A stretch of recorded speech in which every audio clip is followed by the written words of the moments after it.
안녕하세요. 찬양을 들으니까 힘이 좀 나죠. 7시 36분 저녁인데 말씀 시작에 앞서서 마음에 울림이 있는 귀한 찬양을 해주셔서 감사합니다.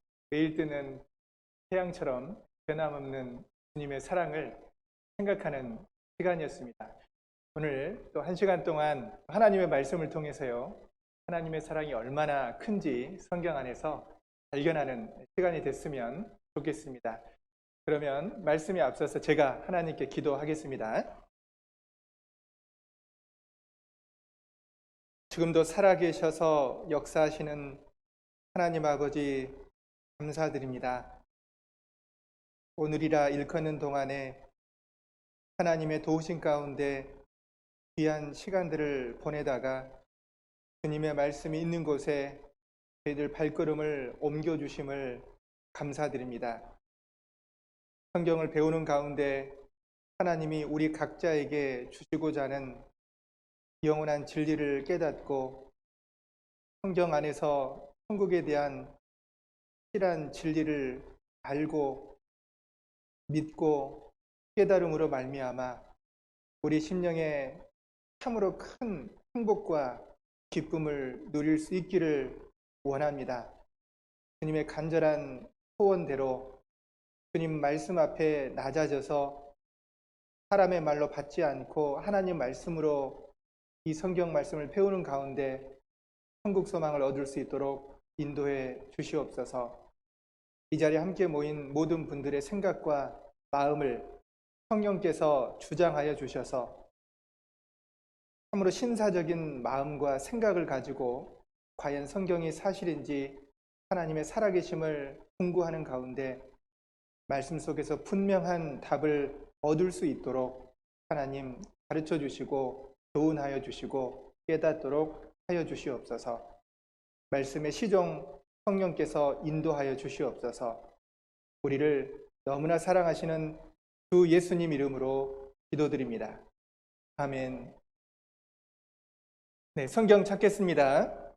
구약 성경 말씀 시편 49편 1절에서 3절까지 말씀입니다. 시편 49편 1절에서 3절까지 말씀을 보겠습니다. 스크린에 말씀을 띄워드리니까요, 성경이 없으신 분들은 화면을 보셔도 좋습니다. 시편 49편 1절에서 3절까지 말씀입니다. 제가 읽겠습니다. 만민들아 이를 들으라. 세상의 거민들아 귀를 기울이라. 귀천 빈부를 물론하고 다 들을지어다. 내 입은 지혜를 말하겠고 내 마음은 명철을 묵상하리로다. 하나님께서 성경을 주신 목적이 무엇이냐면 교인, 종교를 위해서 주신 것이 아닙니다. 하나님이 우리에게 주시고자 하는 것은 진정한 행복 그리고 진정한 만족을 주시기 위해서 성경을 주셨습니다. 우리가 성경 배워서 행복을 얻을 수가 있다면 성경 배우는 충분한 이유를 갖게 되는 겁니다. 만약에 성경을 몇 시간, 매일 2시간씩 꾸준하게 일주일씩 배워서 참된 행복을 얻을 수 있다면, 그것이 만약 사실이라면 여러분들은 탁월한 선택을 하신 겁니다. 평생의 행복을 위해서 우리는 평생 수고의 삶을 살아갑니다.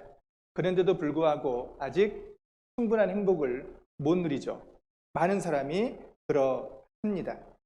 정말 행복하십니까? 정말 유한없는 삶을, 인생을 살고 계십니까? 라고 물으면 아마 확실하게 하실 수 있는 분이 몇 분 되는지 모르겠습니다. 아마 이 자리에 오신 분들은 다 행복하십니까? 지금 당장 죽어도 나는 여한이 없다라는 확실한 결론 가운데 살아가고 계십니까? 아마 근사치 그래도 어느 정도는 만족하고 살아갑니다. 아마 이게 최선의 답이 아닐까. 힘들지만 이겨나가고 웬만한큼 어느 정도의 행복만 있으면 그것으로 만족스럽게 살아가려고 노력하는 겁니다. 문제는 행복해야 되고 행복을 얻고 싶지만 그 행복이 무엇인지 아직도 답을 못 얻고 살아갑니다. 노력은 해보지만 그렇다라는 겁니다. 행복이 무엇인지조차도 모르고 살아가는 시간들이 많았죠. 그래서 막연하게 열심히 살고 돈을 벌고 또 사랑하고 원하는 일을 열심히 하면 충분히 행복할 거라, 또 성공하면 행복할 거라는 그런 막연한 기대를 가지고 오늘 하루를 열심히 살아갑니다. 그런데 그 목표가 이루어졌을 때 그렇다면 행복할까요? 주변의 많은 경우를 보더라도 우리 평범한 사람 입장에서 정말 나도 저런 삶을 살아봐야겠다라고 생각하는 그런 모든 것을 가진 사람들의 모습을 보면요, 결국 행복하지 않고 내가 알지 못하는 더 큰 문제가 있다는 것을 우리는 알게 됩니다. 과연 행복이 무엇일까? 그것을 이론적으로, 과학적으로 답하기는 어려울 겁니다. 여기 오늘 본문 말씀에 보면 만민들아 이를 들으라, 세상의 거민들아 귀를 기울이라, 비천빈불을 물론하고 다 들을지어다. 내 입은 지혜를 말하겠고 내 마음은 명철을 묵상하리로다. 하나님께서 들으라고 말씀하셨습니다. 그냥 듣지 않고요, 귀를 기울여 들으라고 말씀을 하고 계십니다. 경청하라고 말씀하고 있죠. 귀한 사람이든 편한 사람이든 가난한 사람이든 부한 사람이든 모두 들으라고 말씀하셨습니다. 왜냐하면 이 성경 말씀은 하나님의 지혜를 말씀하고 있고 이 성경 말씀의 인생이 가장 깨달아야 될 중요한 진리, 그리고 심오한 진리가 이 성경 가운데 있기 때문에 그러합니다. 여기 보시면 시편 49편 16절 19절에 쭉 보면요, 사람이 치부하여 그 집 영광이 더할 때에 너는 두려워 말지어다. 저가 죽음에 가져가는 것이 없고 그 영광이 저를 따라 내려가지 못함이로다. 저가 비록 생시에 자기를 축하하며 스스로 좋게 함으로 사람들에게 칭찬을 받을지라도 그 역대의 열조에게로 돌아가리니 영영이 빛을 보지 못하리로다. 부를 가졌습니다. 그리고 충분한 영광을 얻었어요. 그래도 두려워하지 말라는 겁니다. 왜요? 사람이 죽었는데 그것을 가져가지 못합니다. 이 세상에서 누리던 부귀 영광이 그 사람을 따라가지 못한다는 겁니다. 생시에 살아있는 동안에 자기를 축하하고 스스로 완전한 만족, 그리고 다른 사람으로부터 충분한 칭찬을 받았는데 결국은 역대의 열조에게로 돌아가고 영영이 빛을 못 본다라고 하고 있습니다. 아무리 이 세상에 성공하고 충분한 걸 누리더라도 죽으면 그 모든 것은 무로 돌아가게 되는 겁니다. 죽어서요, 쌓아놓은 금덩이를 가지고 갈 수 없습니다. 공술의 공수겁니다. 빈손으로 왔기 때문에 빈손으로 돌아가는 겁니다. 세상을 정복했던 알렉산더, 산속에 내 손을 빼놔라. 나는 모든 것을 누렸지만 결국 죽은 이후에는 아무것도 가져가지 못한 관 밖으로 손을 빼놨습니다. 빈손을 벌고 교훈받으라는 것. 명예를 가졌고 돈을 가졌고 지식을 가졌지만 결국에는 그게 영원하지 않습니다. 진짜 사람에게 만족과 귀한 게 무엇이냐? 여기 시편 49편 20절에 보시면 존귀에 처한 깨닫지 못하는 사람은 멸망하는 짐승 같다. 무엇이 존귀하냐? 세상적인 것이 아닙니다. 진짜 가치 있고 존귀한 것이 있는데 그것을 깨닫지 못하는 겁니다. 사람은 외적인 환경이나 외부적인 어떤 걸 얻어서 행복하려고 하는 겁니다. 근데 내 마음에 하나님께서 주신 영적인 만족, 영원한 축복, 영적인 복을 얻어서 그것으로부터 오는 만족을 얻어야 되는데 그 복을 모르기 때문에 자꾸 바깥에서 세상적인 것에서 만족과 행복을 얻으려고 시도하는 겁니다. 그게 진정한 만족이 되는 겁니다. 성경은 그것을 말씀하고 있습니다. 그래서 정기에 처하나 깨닫지 못하는 자는 멸망하는 짐승 같다. 짐승처럼 살면 안 되는 거라고 말씀하고 있고요. 그러면 우리는 내가 정기하다는 걸 깨닫고 또 무엇이 중요한지를 깨달으라는 겁니다.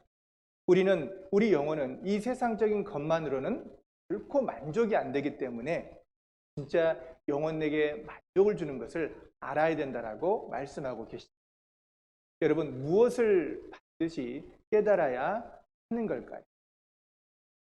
여기 보면 15절을 보면 시편 49편 15절을 보면 하나님은 나를 영접하시리니 이러므로 내 영혼을 음부의 권세에서 구속하시리로다.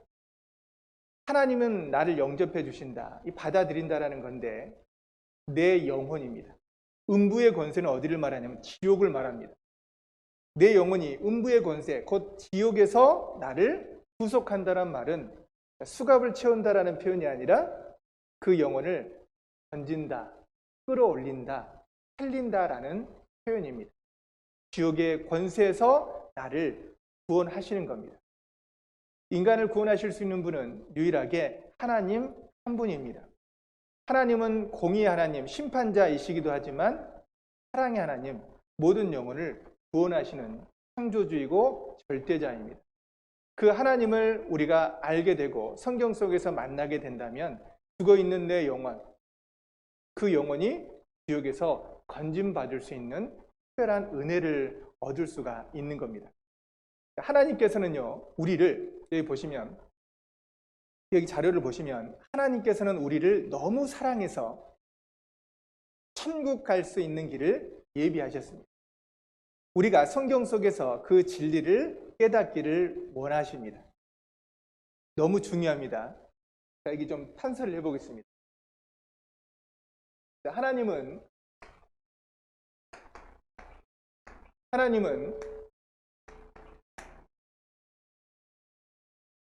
사랑이라고 말씀하셨습니다. 자, 사랑. 하나님은 사랑입니다. 그럼 이 하나님의 사랑이 어떻게 나타났냐면요. 하나님은 이 세상 모든 사람은 죄 때문에 죽을 수밖에 없는 운명인 겁니다. 자, 육체적인 죽음도 있지만 육체가 죽고 끝난 것이 아닙니다. 한 번 죽는 것은 사람에게 정하신 것이요. 육체적인 죽음입니다. 어제 배우셨던 것처럼 육체적인 죽음은 무엇을 말합니까? 육체 속에 있는 진짜 나, 곧 내 영혼이 육체 밖으로 빠져나오는 것, 이것을 영적인, 이게 육체의 죽음입니다. 그래서 이 죽음이라는 것은요, 명확하게 성경적으로는 무엇을 말하냐면 육체와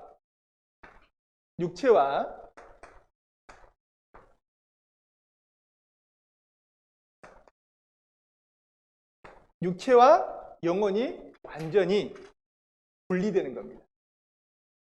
육체와 영혼이 완전히 분리된 상태를 육체적인 죽음이라고 말씀하고 있습니다. 근데 또 한 가지의 죽음이 있어요. 육체적인 죽음이 아니라 영적인 죽음인 겁니다. 이 영적인 죽음이라는 건 무엇이냐면 하나님과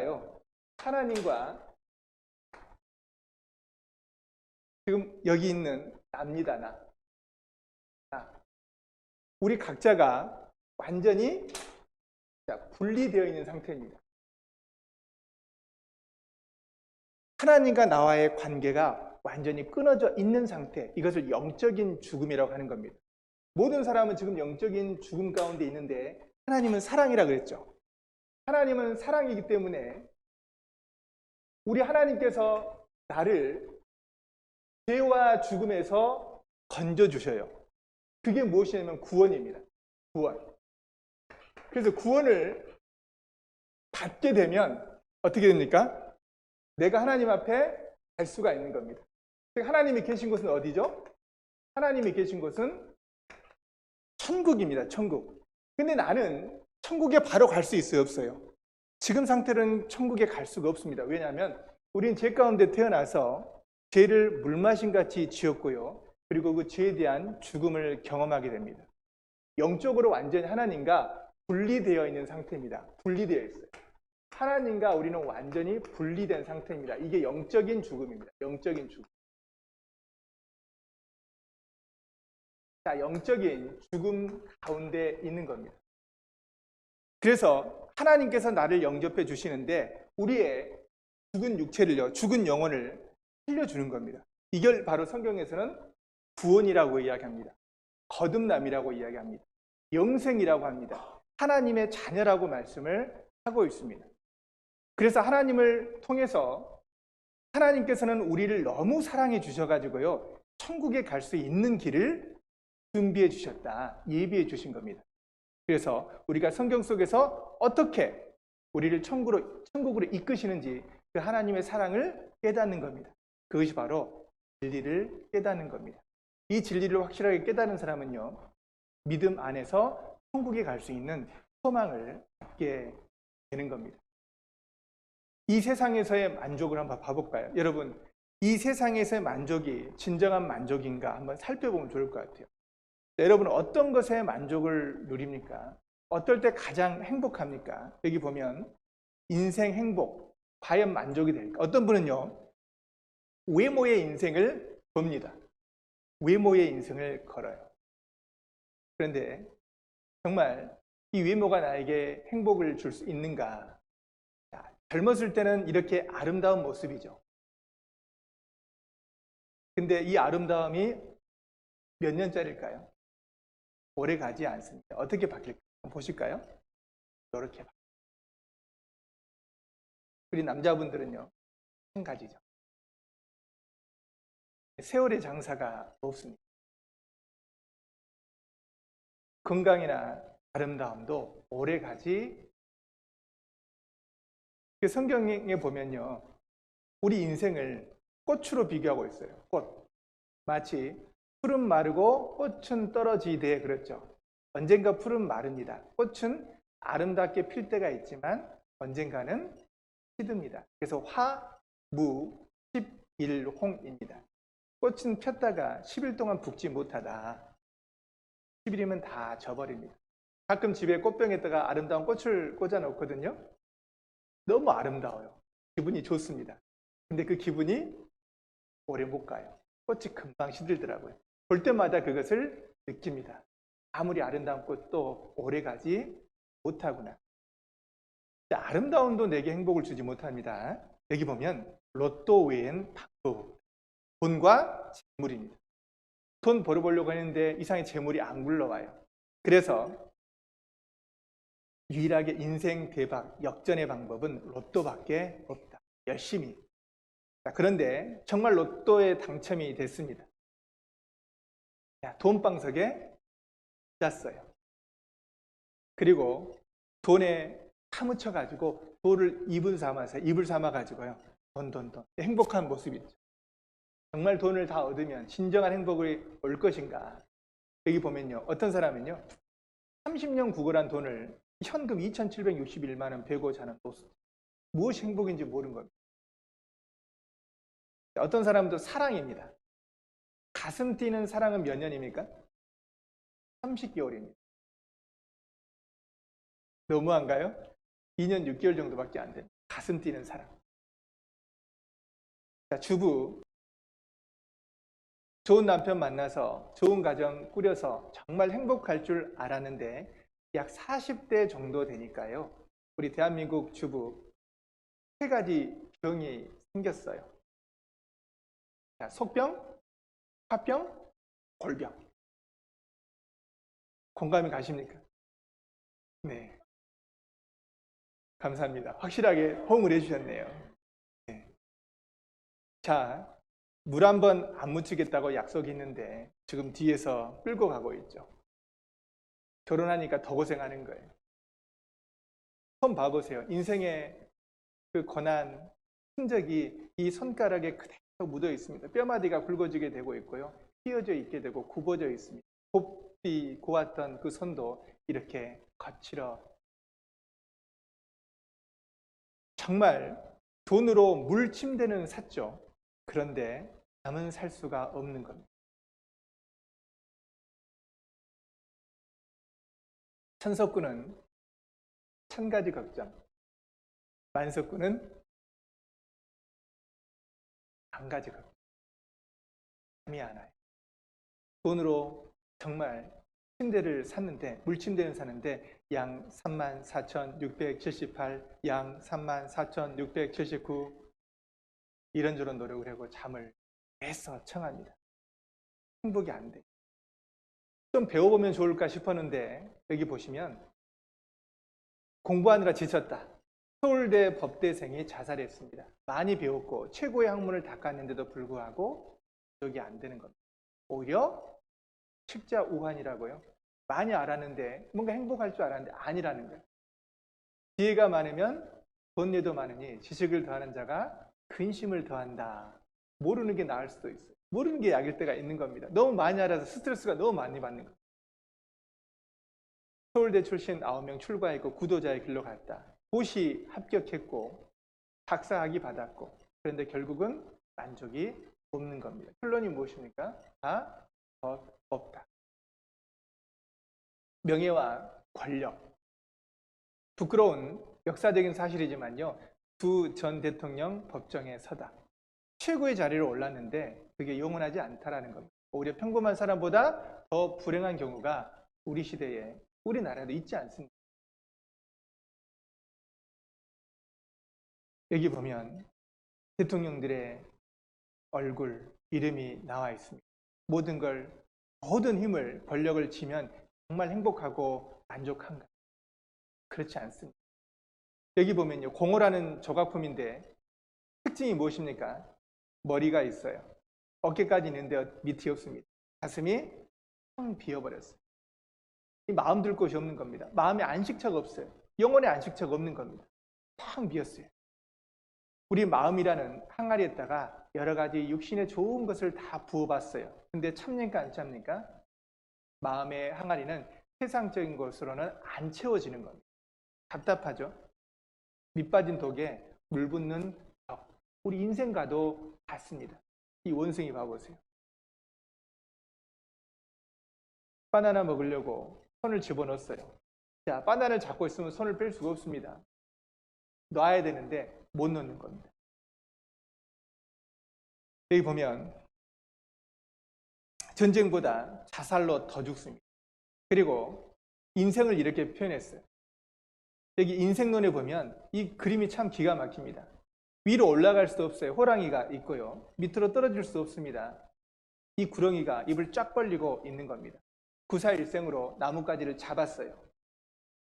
위로도 못 가고 아래로도 내려갈 수 없어요. 어찌할 바 모르고 있는데 기가 막히게 흰지와 검은지가 있습니다. 이건 무엇을 말합니까? 우리 인생 가운데 흰 쥐는요, 낮을 말하고 검은 쥐는 밤을 말합니다. 시간, 세월을 말합니다. 흰지와 검은지, 즉 세월이 우리의 인생을 갉아먹고 있는 겁니다. 인생을 적게 살았든 많이 살았든 앞으로 가나 뒤로 가나 사실 사는다라는 표현보다는 죽어가고 있다라고 해도 과언이 아닌 겁니다. 내가 10년을 더 살았다면 이제 살 날이 10년이 줄어든 겁니다. 여기 보시면 이게 바로 인생이라는 겁니다. 인생을 그려서요, 세상만사 살피니 참 헛되구나. 부귀공명 장수는 무엇하리요. 고대광실 높은 집 문전옥답도 우리 한번 죽으면 일장의 춘몽. 홍한 소년 미인들아 자랑치 말라. 영웅 호걸 열사들아 뽐내지 마라. 유수 같은 세월은 널 제쳐가고 저 적막한 공동묘지 널 기다린다. 이게 허사가예요. 인생의 허무함을 이렇게 글로 표현을 해봤습니다. 여기 마지막에 보면요, 우리 희망 무엔가 뜨는 세상 영화 분토같이 버리고 주님 따라가 천국 낙원 영광 중 평화의 생에 영원 무궁하도록 누리리로다. 이게 진짜 행복입니다. 천국 낙원 영광 중 평화의 생에 영원 무궁하도록 누리리로다. 이게 진짜 행복입니다. 여기 이제 어떤 글에 보니까요, 어떨 때 가장 행복을 느꼈는가? 이 영국의 런던 타임즈가요, 영국인들을 대상으로 행복한 사람을 조사해봤는데 뜻밖의 결과가 나왔습니다. 1위가 누구였냐면요, 바닷가에서 멋진 모래성을 완성한 어린이입니다. 그리고 2위가 아기를 목욕시킨 후에 맑은 눈동자를 바라보는 어머니. 그리고 3위가 누구였냐면요. 멋진 공예품을 완성하고 손을 터는 예술가입니다. 그리고 4위가요. 죽어가는 생명을 수술로 살려낸 의사였답니다. 보통 행복한 사람들 중 재벌, 귀족, 정치인은 없었다. 그래서 공술의 공수건. 빈손으로 와서 결국 빈손으로 가는 겁니다. 여기 보면 솔로몬입니다. 이 솔로몬은 다윗의 아들입니다. 하나님께서 이 솔로몬에게요, 기가 막힌 걸 주셨어요. 마음도 굉장히 넓게 해주셨고 특별한 지혜를 주셨습니다. 그리고 많은 금과 은, 그리고 자기 부인이 1000명이나 됩니다.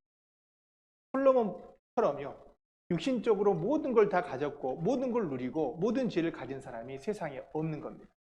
근데 이 솔로몬이요, 인생을 쭉 살아보면서 뭘 깨달았냐면 헛되고 헛되니 모든 것이 헛되다라는 것을 깨달았어요. 누려보지 못한 사람이 이야기하면 좀 신뢰가 안 가잖아요. 모든 지혜와 넓은 마음을 가졌고 은금과 모든 능력을 가진 모든 권력까지 가졌어요. 아버지가 왕이었습니다. 본인이 왕이었거든요. 정말 부족함 없이 살았던 이 솔로몬이 결국 인생을 한마디로 헛되다라고 이야기하고 있습니다. 근데 마지막에는 솔로몬의 처음은 헛되다라는 것을 이야기하고 있고요. 마지막은요, 하나님을 경외하고 그 명령을 지키는 사람이 가장 복되다라는 걸 이야기하고 있습니다. 하나님이 빠진 인생은 바로 이와 같은 겁니다. 아무리 모든 걸 누리지만 결국 하나님과 연결되지 않는 사람은 결국은 진정한 행복을 누리지 못하는 겁니다. 왜냐하면 하나님은 모든 행위 그리고 모든 은밀한 것을 선악간에 심판하시는 분입니다. 그 하나님 앞에 언젠가는 서서요, 내가 살았던 인생에 대해서 평가를 받게 되거든요. 그래서 하나님 만나기를 예비하고 하나님 만날 준비를 하는 게 지혜자의 특징입니다. 그래서 말씀을 들어야 되는 겁니다. 천국 갈 수 있는 그 믿음을 얻는 게 필요합니다. 거듭나라고 말씀하고 있습니다. 거듭나는 게 무엇일까요? 천국에 갈 수 있는 유일한 방법은 뭐냐면요, 천국에 갈 수 있는 유일한 방법은 거듭나는 겁니다. 근데 사람들은 인생의 진정한 목적을 알지 못하고요, 헛것을 찾고 살아가는 겁니다. 이거 보세요. 진짜 인생의 목적이 무엇이냐? 탄생했습니다. 합격했습니다. 취직했고 결혼했고 그리고 성공했고 노후 대책을 세웠습니까? 그리고 그 다음 성공했고 노후 대책까지 세웠습니다. 그리고 그 다음에 대해서는 생각해 보지 않은 겁니다. 퀘스천 마크, 인생의 퀘스천 마크를 달고 살아가는 겁니다. 그러니까 항상 마음에 공허함이 있는 겁니다. 하나님께서 인생을 어찌 그리 허무하게 창조하셨는지요. 허무한 인생을 경험하게 되는 겁니다. 인생 5계라고 하잖아요. 5가지 계획을 세워야 돼요. 생계, 신계, 가계. 태어나고 몸에 대한 계획, 그 다음에 가정에 대한 계획, 그리고 노계, 노후 준비입니다. 마지막이 뭐냐? 사계입니다. 죽음에 대한 계획, 죽음을 준비해야 되는데요, 죽음을 준비하지 못하는 겁니다. 웰빙은 생각하는데 다행을 생각하지 않습니다. 나의 결론, 나의 인생의 종말에 대해서는 생각하지 않고 사는 동안 웰빙만 생각을 하는 겁니다. 진짜 웰빙 하려면 다행이 돼서 먼저 생각해 봐야 되는 겁니다. 내 인생의 마지막을 생각해 봐야 됩니다. 왜 사는지, 내 존재의 가치가 무엇인지를 먼저 알아야지만이 인생의 정확한 방향, 감각을 가지고 살고 있고요, 헛되지 않는 인생을 살 수가 있고 가장 중요하고 가치 있는 것에 나의 시간과 노력과 필요한 것을 투자하는 겁니다. 성공한 사람의 특징은요, 가장 중요하고 가장 긴급한 것을 먼저 해결하고 살아가는 사람입니다. 근데 실패하고 불행한 사람은 가장 중요한 것, 가장 긴급한 것, 지금 당장 해결할 중요한 것이 무엇인지 모르고요, 기회를 놓쳐버리는 겁니다. 성경 강연에 하나님의 말씀을 배우고 하나님을 만나는 것은 일생일대의 가장 중요한 시간입니다. 이 기회를 놓치면 안 되는 거죠. 여기 보면 이 새 보십시오. 물고기가 재앙의 그물에 걸리고 새가 올무에 걸린 같이, 이런 표현이 있습니다. 새가 언젠가는 올무에 걸리겠죠. 물고기도 그 재앙의 그물에 걸린다고 말씀하셨습니다. 우리 인생도요, 재앙의 날이 딱 호련히 임하면 거기 걸린다, 이렇게 말씀하셨습니다. 너희는 내일 일을 자랑하지 말라. 하루 동안에 무슨 일이 날는지 내가 알 수 없음이니라. 여러분, 갑작스러운 죽음, 한치 앞을 내다보지 못했기 때문에 그런 겁니다. 사람은 내일 일을 몰라요. 오늘이 마지막일 수가 있는 겁니다. 여러분, 생각해 봅시오. 모든 사물에는 만든 이의 목적과 의도가 있습니다. 만약 인간이 어떤 이에 의해서 지음받은 존재라는 사실을 인정한다면 우리의 존재 의미는 또 달라집니다. 꽃병은요, 꽃 꽂으려고, 물컵은요, 물 마시기 위해서, 뚝배기는 아주 시원한 얼큰한 된장찌개. 사람이 어떤 병을 만들 때 적절한 목적이 있죠. 그 목적에 맞는 모양, 재질로 꾸밉니다. 우리가 만들 때는 이걸 생각하잖아요. 근데 바로 나는 도대체 누군가? 사람은 가치 있게 살아갈 존재잖아요. 돼지는요, 사는 목적이 분명합니다. 나는 먹기 위해 사는데 당신은 왜 사는가? 근데 사람은요, 아직 생각해보지 않아서 모르는 거예요. 여기 보면 로마 우르반 대학 대강당에 새겨져 있는 글인데요. 로마 법대생, 이 고학생이 한 사람이 있었는데 경제적인 어려움이 있어가지고 필립 네리라는 부자 노인을 찾아가서 도움을 구합니다. 그리고 이 네리 노인이 그 청을 들어주기로 허락한 다음에 몇 가지 질문을 합니다. 이 돈으로 무엇을 하겠는가? 법대를 마치하겠습니다. 그리고 그 다음에는 변호사가 되려합니다. 그리고 그 다음에는 돈을 벌여야겠죠. 그리고 그 다음에는 집을 짓고 마차를 준비하겠습니다. 그리고 그 다음에는 결혼을 하겠습니다. 그리고 그 다음에는 자녀를 낳아서 교육시켜야죠. 그리고 그 다음에는 점점 늙어가겠지요. 그리고 그 다음에 학생이 대답을 합니까? 못합니까? 못합니다. 그 다음 나의 진짜 미래를 생각해 봐야 됩니다. 어느 날 제가 식당에를 갔더니 참 마음에 와닿는 글이 있더라고요. 여기 보면요, 1개월 이 세상에 태어나서 살았으니 성공. 10대 성공한 아버지를 뒀으면 성공했답니다. 20대는 학벌이 좋으면 성공. 기준이 나이대별로 조금씩 틀립니다. 30대는 좋은 직장 다니면 성공. 40대는요, 2차 쏠 수 있으면 성공했다는 거예요. 50대는요, 공부 잘하는 자녀 있으면 성공. 혹시 공부 잘하는 자녀 있으면 성공한 겁니다. 못하면요, 이 기준이 이런 겁니다. 이제 60대는요, 아직 돈 벌고 있으면 성공했답니다. 혹시 60대 중에 현재 돈 벌고 있으면 성공하신 겁니다. 70대는요, 건강하면 성공. 80대는 본처가 밥 차려주면 성공했답니다. 90대는 재밌네요. 전화 오는 사람 있으면 성공. 100대 아침에 눈 뜨면 성공. 요즘은 이제요, 100세 시대잖아요. 그래서 그 1세기까지 있어. 1세기. 1세기 이상 좋은 관에 입관하면 성공이랍니다. 재밌더라고요. 그래서 한번 가지고 와봤습니다. 여러분, 우리는 어디서 와서 어디로 가야 되는가? 여러분, 그 답을 성경 안에서 반드시 얻어야 되는 겁니다. 이 문제에 대한 분명한 답을 얻어야 되는 겁니다. 오늘 시간에는요, 하나님은 어제는 창조주였죠. 인생을 주관하신 분입니다. 인류 역사의 주관자 되신 하나님에 대해서 배워보고 싶습니다. 성경에는 여러 종류의 사실들이 기록되어 있는데, 과학적인 사실이 있고요, 그리고 고고학적인 사실이 있습니다. 그리고 역사적인 사실이 있습니다. 그리고 영원한 사실이 있어요. 그리고 우리 영혼에 관한 이 사실이 있습니다. 그래서 오늘은 역사를 통해서 고고학적인 사실, 이 역사적인 사실을 좀 살펴보기를 원합니다.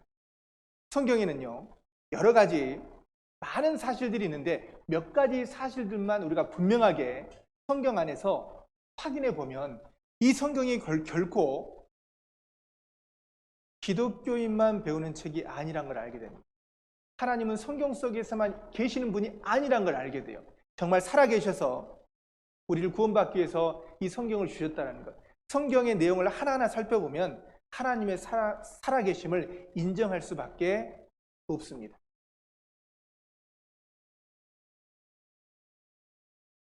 자, 신명기 말씀을 보겠습니다. 신명기 18장을 보겠습니다. 신명기 18장. 신명기 18장.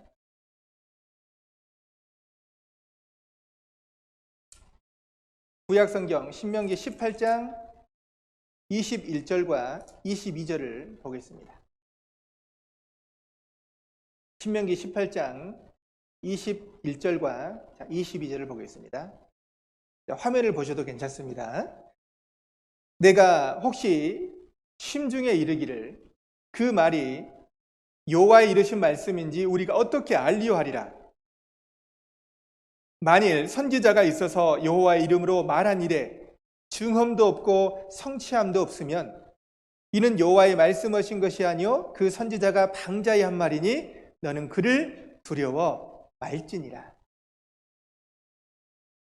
이 성경의 표현이 참 재미있습니다. 여기 보면요, 우리 사람의 마음을요 성경은 정확하게 꿰뚫고 있다는 걸 알아요.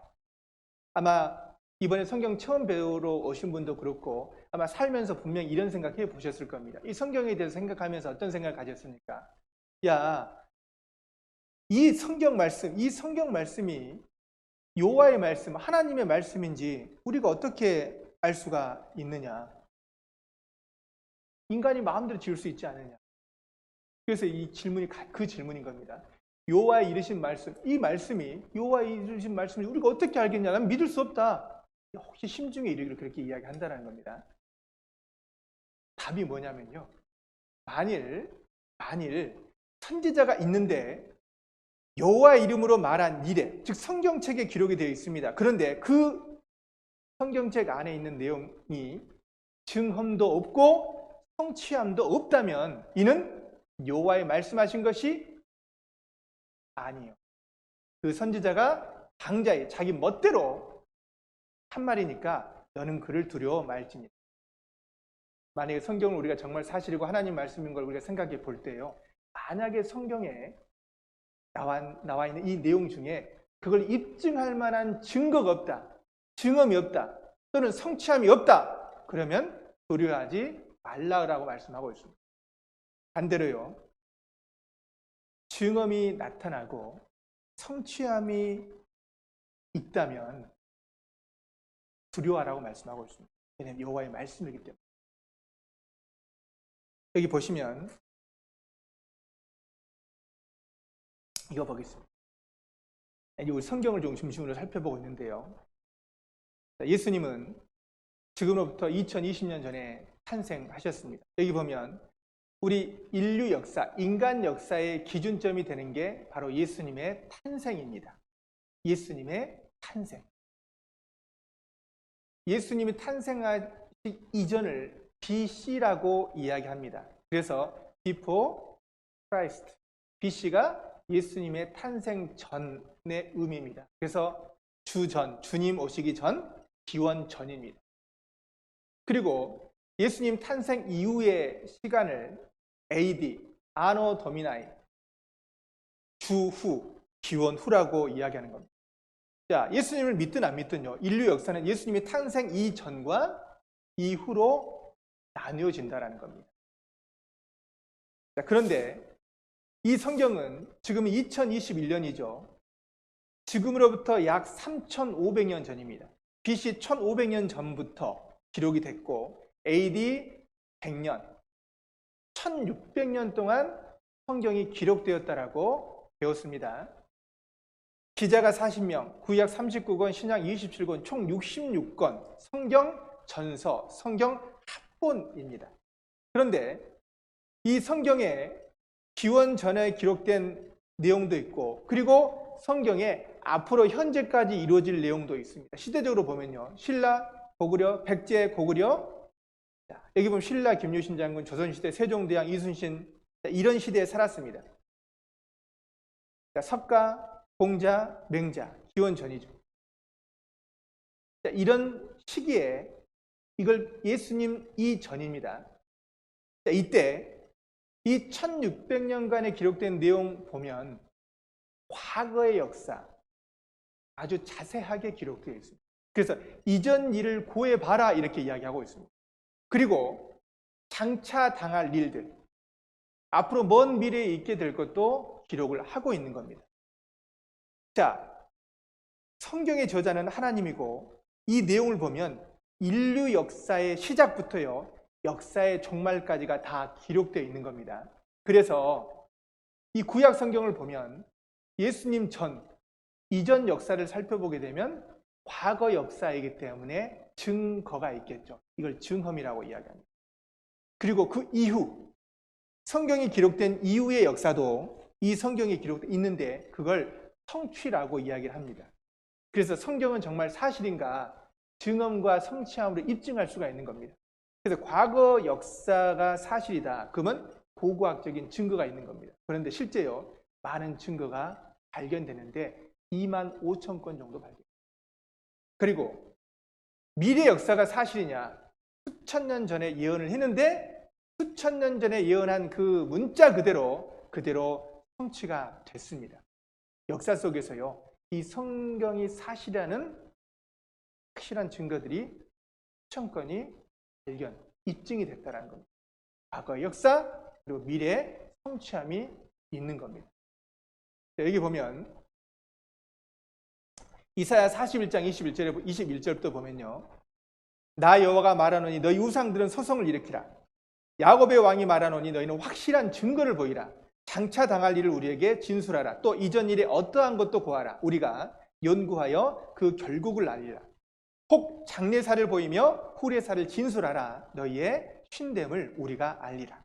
또 복을 내리든지 화를 내리라. 우리가 함께 보고 놀라리라. 진짜 참 신이 되려면, 자, 여호와가 참 신인지, 그 다음에 이스라엘 백성들이 섬겼던 우상이 참 신인지 한번 소송을 걸어보자. 법적인 다툼을 해보자라는 겁니다. 여러분, 법정에서 다툼을 하게 되면 어떤 사람이 이기나요? 힘센 사람? 목소리 큰 사람? 성질 급한 사람? 아닙니다. 증거 재판주의죠. 확실한 증인이 있어야 되고요. 그 다음에 증거가 있어야 되는 겁니다. 근데 믿을만 해야 돼요. 객관적으로 입증할 만한 인적인 증거가 있고 물적인 증거가 있어야 됩니다. 객관적인 상황에 대한 팩트를 가지고 재판하는 겁니다. 마음대로 재판할 수가 없어요. 한쪽 말만 들을 수는 없습니다. 그래서 소송에 있어서 가장 중요한 것은요, 목소리 큰 것도 아니고 얼굴이 외모가 뛰어나서도 아니고 힘이 있어서도 아닌 겁니다. 가장 중요한 건 무엇이라고요? 확실한 증거입니다.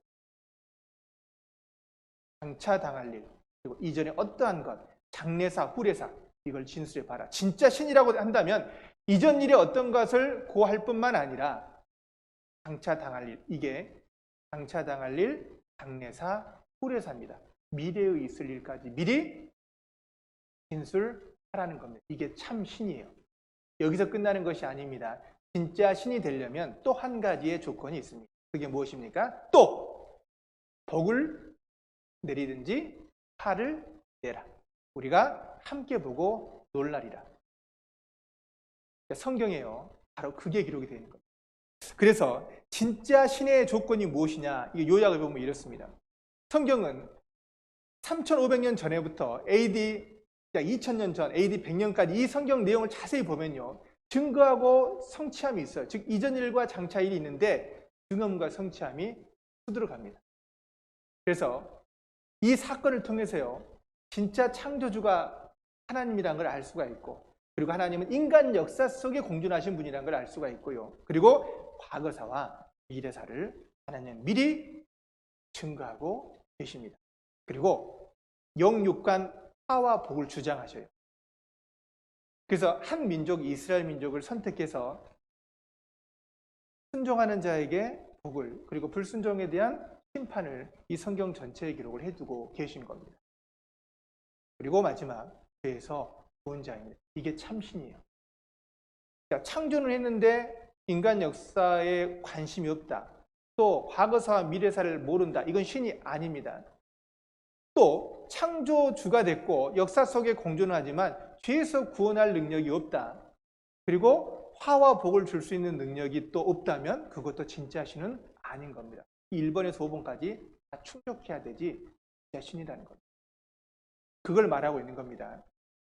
증언도 없고 성취함도 없으면 너는 그를 두려워 알지. 성경은 증거와 성취함으로 가득합니다. 일어났던 사건들에 대한 증거가 있고요. 그리고 예언, 약속, 계획이 말씀한 그대로 이루어지는 것을 말합니다. 이 시간부터요. 그것을 증언과 성취함에 대해서 한 가지 성경 속에서 살펴보면요. 성경이 사실이든지 아니면 만들어낸 것인지 양당 간의 결정이 나게 되는 겁니다. 오늘은요. 특별히 과거사, 이전 일에 어떠한 것을 고하라고 말씀을 하셨잖아요. 인류 역사의 시작을 한번 보겠습니다. 그리고 과거 역사 가운데 전 세계적으로 굵직한 사건, 사고가 있었습니다. 성경의 인류 역사의 시작을 살펴보도록 하겠습니다. 결론적으로 인간의 역사는요, 심판의 역사입니다. 그런데 가장 최초의 심판이 있었던 장소가 있습니다. 그것이 바로 에덴 동산입니다. 에덴 동산. 이건 성경을 좀 찾아보겠습니다. 창세기를 보시면, 성경의 가장 첫 번째 책이 창세기입니다. 창세기 2장을 보겠습니다. 창세기 2장을 제가 몇 군데 좀 읽어보도록 하겠습니다. 창세기 2장입니다. 2장 8절부터 보겠습니다. 여호와 하나님이 동방의 에덴에 동산을 창설하시고 그 지으신 사람을 거기 두시고 여호와 하나님이 그 땅에서 보기에 아름답고 먹기에 좋은 나무가 나게 하시니 동산 가운데는 생명나무와 선악을 알게 하는 나무도 있더라. 그리고 16절에 보면 여호와 하나님이 그 사람에게 명하여 가라사대 동산 각종 나무의 실과는 내가 임의로 먹되 선악을 알게 하는 나무의 실과는 먹지 말라. 내가 먹는 날에는 정령 죽으리라 하시니라. 여기에 보면 하나님이 인류 역사의 시작을 어디서 했냐면요. 에덴 동산에서 시작을 했습니다. 하나님은 역사의 주관자시잖아요. 하나님께서 인간이 악을 행할 때는요. 심판을 하십니다. 여기 최초의 심판이 이 창세기 2장에 이제 기록이 되어 있는데 정말 하나님이 심판하시는지를 보면 좋습니다. 하나님은 심판도 하시고 구원도 하십니다. 최초의 우리 인류의 조상이 바로 이 창세기에 기록이 되어 있어요. 원숭이가 우리 조상이 아니라 우리의 진짜 조상은 아담과 하와입니다. 원숭이 같은 원신이 아니었던 겁니다. 하나님은 사람을 만들 때 처음부터 완성, 성인으로 만들었습니다. 그리고 굉장히 우리 조상은 뛰어났어요. 지능이 탁월했습니다. 외모도 아주 출중했을 겁니다. 하나님이 직접 만들었기 때문에. 그런데 이 최초의 사람 아담과 하와, 이 아담과 하와가 하나님이 살도록 명하신 이 에덴 동산에서 잘못된 선택을 해버렸어요. 하나님이 주신 법이 있는데 그 법을 깨버렸습니다. 그러니까 불순종을 하게 된 겁니다. 어떤 법이었느냐? 동산에 있는 동산 각종 나무의 실과는 마음대로 먹어라. 그런데 선악을 알게 하는 나무의 실과. 그래서 이걸 적어보면요. 선악을 알게 하는 나무의 실과는 먹지 말라고 말씀하셨습니다. 선악을 알게 하는 나무 실과는 먹지 마라. 내가 먹는 날에는 정령 죽으리라. 하나님께서 아담에게 선악과 세자로 줄이면요. 선악과입니다. 선악과 이거를 먹으라 했습니까? 먹지 말라고 했습니까? 자, 먹지 말라고 한 겁니다.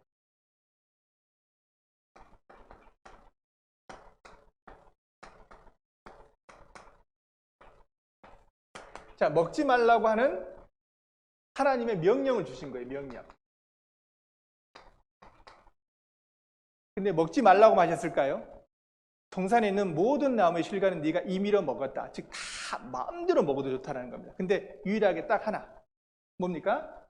선악을 알게 하는 나무의 실과. 선악과는 이건 먹지 말라고 한 겁니다. 다 먹지 말라는 게 아닌 거예요. 그랬는데 그 법을 주셨는데 결국 따 먹었을까요? 말씀을 지켰을까요? 따 먹어버린 겁니다. 선악과를 따 먹음으로 말미암아 하나님의 말씀에 불순종하게 된 겁니다. 그래서 심판이 임하게 됐던 겁니다.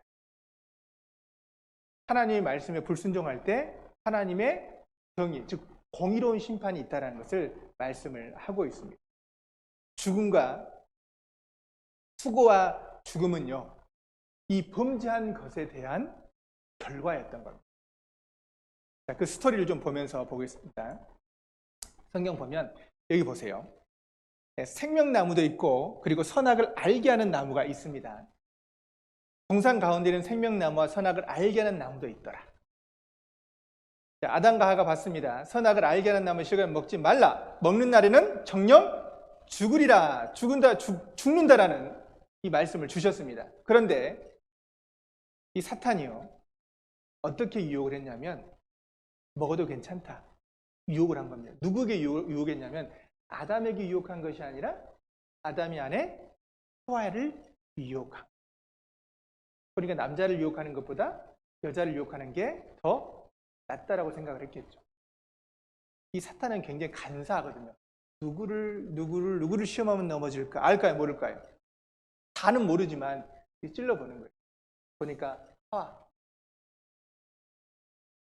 하나님께 직접 말씀을 받은 사람은 누굽니까? 아담이었거든요. 하나님의 말씀이 희미하고 헷갈릴 사람은 누구예요? 아담보다는 하와였던 겁니다. 걸러서 들었어요. 먹으라니까요. 하와가 먹으면 안 되는데 이 사탄 마귀의 이야기를 들어보니까 호쾌하네. 먹어! 막 이렇게 안 했을 거예요. 하와야. 그만하겠습니다. 네. 뱀이 여자에게 이르되 너희가 결코 죽지 아니하리라. 하나님은 분명히 정령 죽으리라. 사탄 마귀는 죽지 아니리라. 그러니까 누구 말이 더 좋게 들려요? 듣기는 육신적으로 보면 사람의 심리를 잘 알거든요. 죽지 않을 것이다. 그러니까 하와가 넘어가게 됩니다. 봐보세요. 여자가 그 실과를 따먹고 본인만 먹어야 되는데 누구에게 줬습니까? 남편 하와에게 준 거예요. 아담 먹어야 돼, 안 먹어야 돼요? 안 먹어야 되는데 아내 이길 남편이 있습니까? 여보 이러면 어때요? 넘어갈 남편 대부분입니다. 안 넘어갈 수가 없잖아요. 그죠? 넘어갑니다. 그래서 아담이 자기와 함께한 남편에게도 주니까요. 그도 먹은지라. 이 아담입니다. 아담이 먹어버려요. 먹는 순간 이 사탄 마귀는 너희가 그 선악과를 먹으면 하나님께서 하나님처럼 될 것이다. 눈이 밝아지게 되고 엄청나게 아름답게 될 것이다. 꼬신 거예요. 근데 막상 먹어봤더니 지혜롭다거나 더 아름다워졌다거나 뭐 건강한다거나 그렇게 됐어요? 안 됐어요? 그게 아닌 거예요. 갑자기 먹는 순간 어떤 일이 벌어졌어요? 마음속에 어둠이 찾아오게 돼요. 두려움, 공포가 찾아온 거예요. 보세요. 그래서 먹자마자 이제 하나님의 말씀에 불순종했잖아요. 그러니까 죄를 지으면 사람은 본성적으로요, 부끄러워집니다. 벌거벗었을 때 수치, 이게 죄에 대한 수치거든요. 그 전에는 안 입었습니다. 그렇죠? 완전히 자유의 몸이었어요. 그런데 죄를 짓고 나니까 수치가 보이는 거예요. 죄가 보이는 거예요. 선을 행하는 쪽으로 밝아진 것이 아니라 이제 죄를 보는 쪽이 밝아지게 된 거예요. 그러니까 무화과 나무 잎을 벗어 치마를 한 겁니다. 자기들의 몸이 벗은 줄 알고 죄를 깨달은 겁니다. 벗었다라는 것은 수치와 죄를 깨닫게 된 겁니다. 그리고 나서 무화과 나무 잎을 엮어서 치마를 한 겁니다. 종교가 바로 무화과 나무와 같은 것이에요. 자기의 죄를 가리려고 하는 겁니다. 자기가 나쁜 행동 많이 하고 나쁜 짓 많이 한 사람은요, 뭔가 그런 일을 하거든요. 남편한테, 아내한테 못쓸 짓을 했어요, 남편이. 그날 어떻게 합니까? 집에 그냥 들어가요? 어떻게 들어가요? 포 싸들고 가요. 여보, 먹고 싶은 거 없어요? 하면서. 그렇죠. 오해하면 안 됩니다. 다 그렇게 생각하면 안 됩니다. 뭔가 잘못한 거 있으면 그렇게 하거든요. 자기들의 몸이 벗은 줄 알고 무화과나무 잎을 엮어서 치마를 한 겁니다. 자기 죄를 가리려고 하는 거예요. 어느 날 하나님께서요, 아담을 불렀습니다. 아담아, 어디 있느냐? 아담이 한 말이 의미 있는 말이 했어요. 내가 있었으므로 두려워하여 숨었나이다. 여러분, 왜 하나님을 두려워할까요? 왜 숨습니까? 벗었기 때문에 그러합니다. 죄거든요. 그러니까 땅은 너로 인하여 저주를 받고 너는 종신토록 수고하여야. 아담 하와의 범죄로 말미암아 이 땅이 저주를 받게 된 겁니다. 그리고 종신토록 이제 죽을 때까지 수고해야지만이 살아갈 수 있도록 하신 겁니다. 결국 하나님께서 아담과 하와를요, 에덴 동산에서 쫓아버렸어요. 근데 그냥 쫓은 것이 아니라 뭘 해 입혔냐면요, 여호와 하나님이 아담과 그 아내를 위하여 가죽옷을 지어 입혔다. 인간이 만든 무화과 나무 잎, 햇빛 나면 어떻게 될까요? 잎사귀는 바스락바스락거리고 정말 거칠거칠하가지고 못 입습니다. 시간 지나면 금방. 인간의 종교와 노력, 의는요, 오래 못 갑니다. 하나님께서 아주 신푹신하고 부드럽고 최고로 비싼 동물 가죽옷을 지어 입힌 겁니다. 이거는 나중에 이 가죽옷이 무엇을 입히는지 성경의 복음을 깨달으면 알게 됩니다. 이게 에덴 동산에서 있었던 사건, 줄거리를 말씀을 드린 겁니다. 근데요, 정말 이 에덴 동산이 있었을까라는 겁니다. 범죄했었을 때요, 아담, 즉 남자에게는요, 평생도록 수고해야지만이 자식을 먹여 살릴 수가 있는 겁니다. 그래서 남자라는 이 한자가요, 남자가 어떤 일을 합니까? 남자는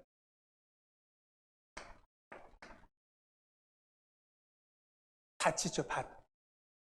밭에서 몇 명을 먹여 살려야 돼요? 10명 정도는 먹여 살려야 됩니다. 10명 먹여 살려면 어느 정도로 수고해야 됩니까? 힘을 많이 써야 됩니다. 이게 바로 남자입니다.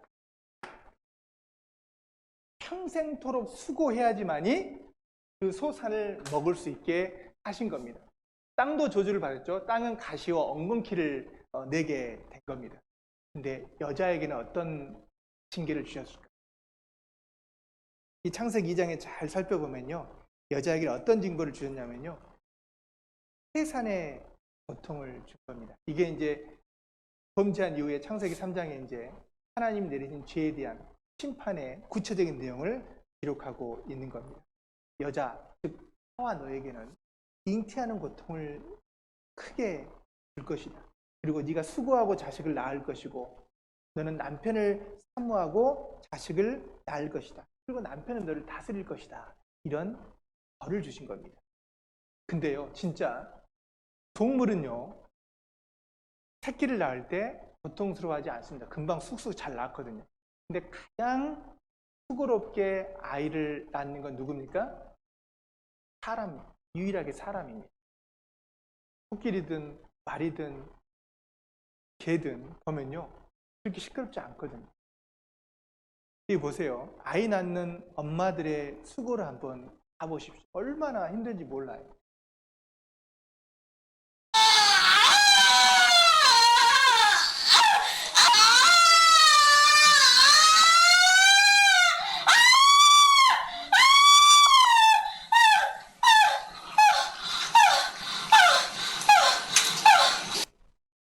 이 표정 봐보세요. 옆에 있는 남편도 어머니도 가족 전체가 힘듭니다. 아이 10명 낳으면 이 10번의 이런 고통을 매번 겪어야 되는 겁니다. 이런 수고로움이 있었던 겁니다. 이제 자연은 완전히 창조 질서가 깨지게 됐잖아요. 사람의 범죄로 인해서요, 땅은 저주를 받고 가시와 엉겅퀴를 내게 됐고, 저주받은 땅은요, 사람의 수고를 더하고 끊임없이 문제거리를 두고 있는 겁니다. 이제 그때 짐승도 기질이 변했던 겁니다. 천적의 세계가 존재하게 되고 양육강식, 즉 활발한 세계로 바뀌게 되는 겁니다. 살아남기 위해서요. 죽이고. 하나님이 처음에 에덴 동산은 낙원이에요. 낙원입니다. 에덴 동산은 파라다이스거든요. 질병도 없고 죄도 없었습니다.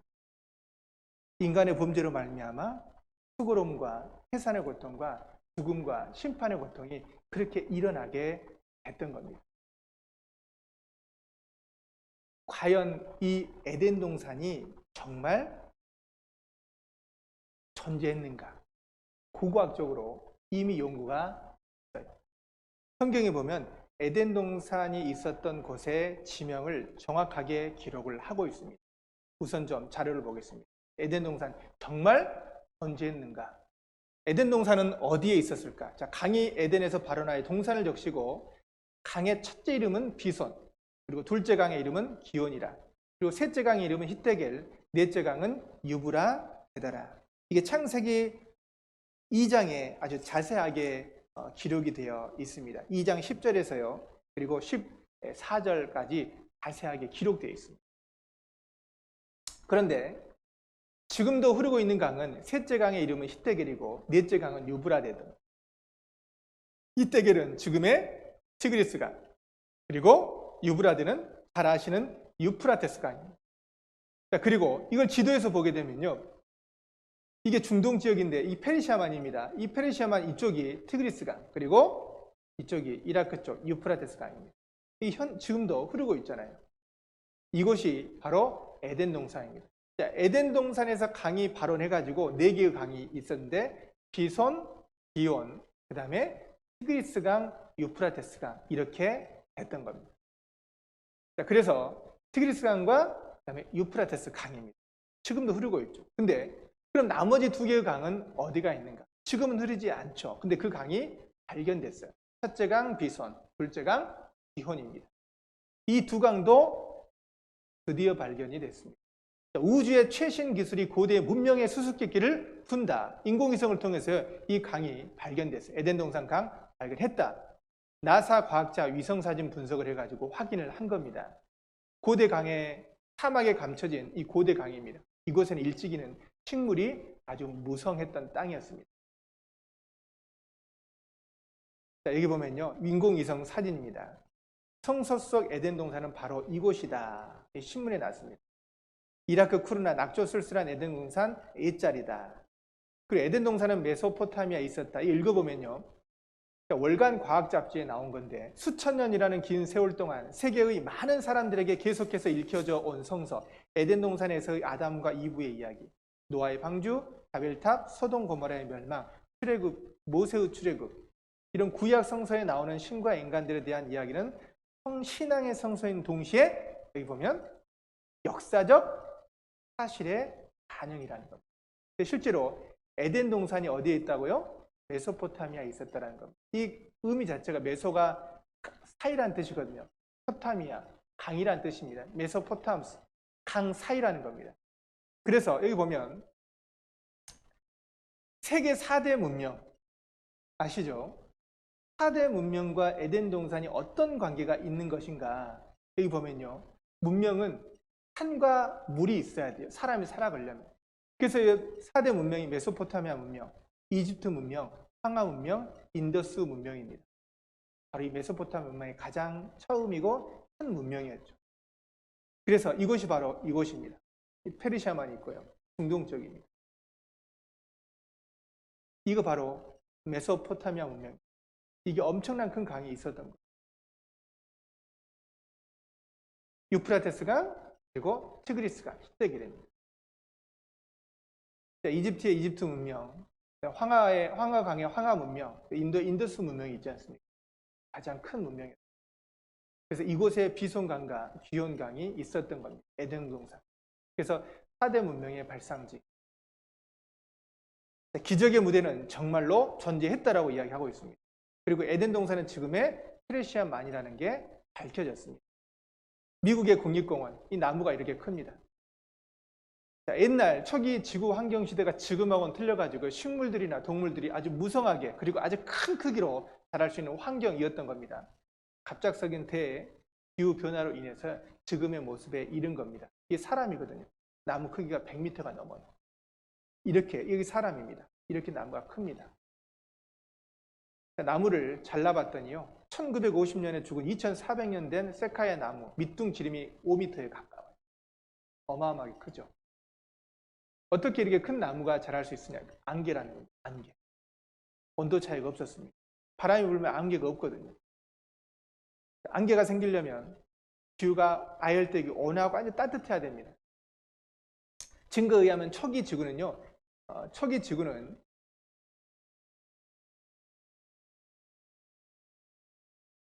증거에 의하면 초기 지구는 지금과 매우 달랐다라는 겁니다. 이 동물들이 엄청나게 커요.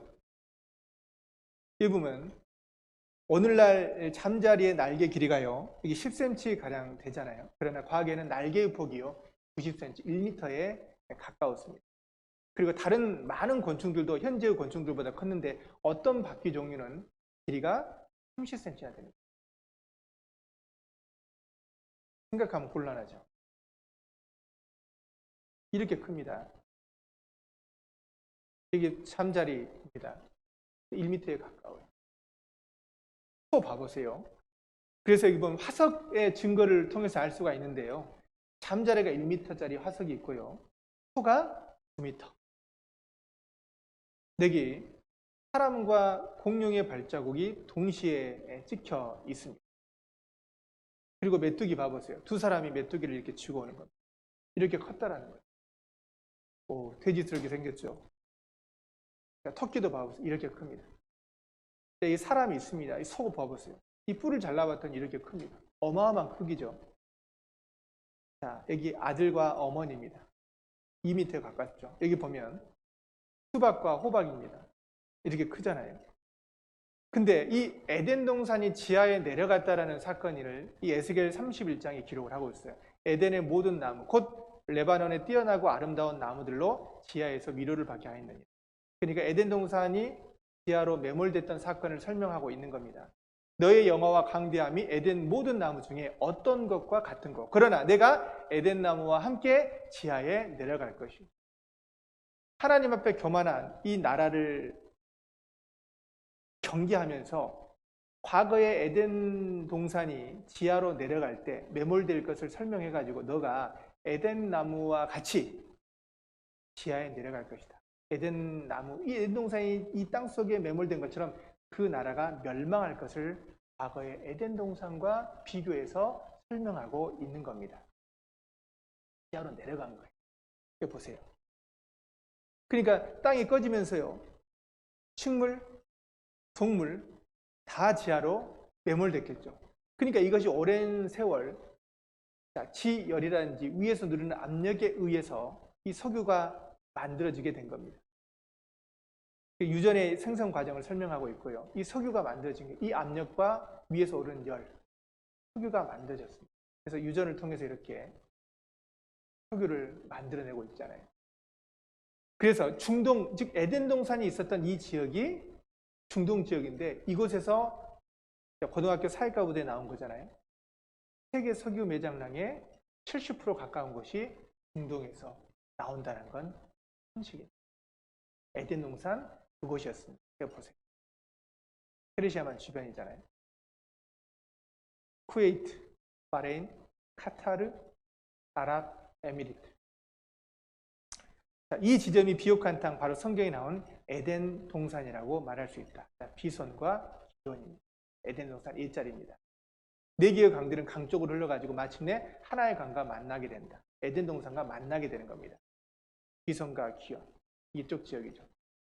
세계 최대 유전 슐레이만, 온통 역청 수렁, 성수에서 개발 힌트를 얻었다고 이야기하고 있습니다. 그래서 중동 지역의 석유나 천연가스 매장량입니다. 그래서 전 세계로 수출하게 되죠. 이 중동에서 전 세계로 수출하게 됩니다. 실제 에덴 동산이 사실이었다는 겁니다. 그리고 유전학적으로도 보면요, 인간은 한 인류, 즉 아담과 하와에 의해서 그렇게 지금까지 인류가 시작됐다는 것을 말하고 있습니다. 이거 보시면요, 유전학적으로 보시면 이렇습니다. 왜 하나님이 천지를 창조하시고 가라사대 우리의 형상대로 사람이 되라 하셨다. 성서에서는 그를 아담이라 했고 우리 모두의 조상이라고 했다. 그래서 유전학적 아담을 찾아보기로 했다. DNA에 들어있는 작은 단서가 지구상에 살고 있는 모든 남자들과 인류의 공통조상인 한 남자를 연결하고 있다. 그래서 과학적, 유전학적으로 증명된 아담을 찾아보기로 했다. 지구상에 존재하는 모든 인간에게 DNA를 제공한 최초의 인류. 북극의 이누이족, 아마존의 아메리카 인디언, 사막의 유목민과 월스트리트의 사업가가 정말 같은 핏줄일까? 내셔널 지오그래픽 소속의 유전학자 스펜서 웰즈가 아담을 찾는 작업을 지휘하기로 했다. 한편 파테섬의 그 남자에게서 나온 Y 염색체는 마지막 단서를 제공하고 있었다. 이 Y 염색체를 전 세계에서 채취한 수천 명의 염색체와 비교했다. 그 결과 엄청난 사실을 발견했다. 모든 Y 염색체에 존재하고 있으며 현재 전 세계 모든 남자들에게 있는 변종을 찾아낸 것이다. 우리가 찾고 있던 공통의 변종이었다. 우리는 DNA 추적을 통해 나무의 뿌리에 도달할 수 있었다. 모든 가지가 한 남자, 한 Y 염색체와 연결돼 있었다.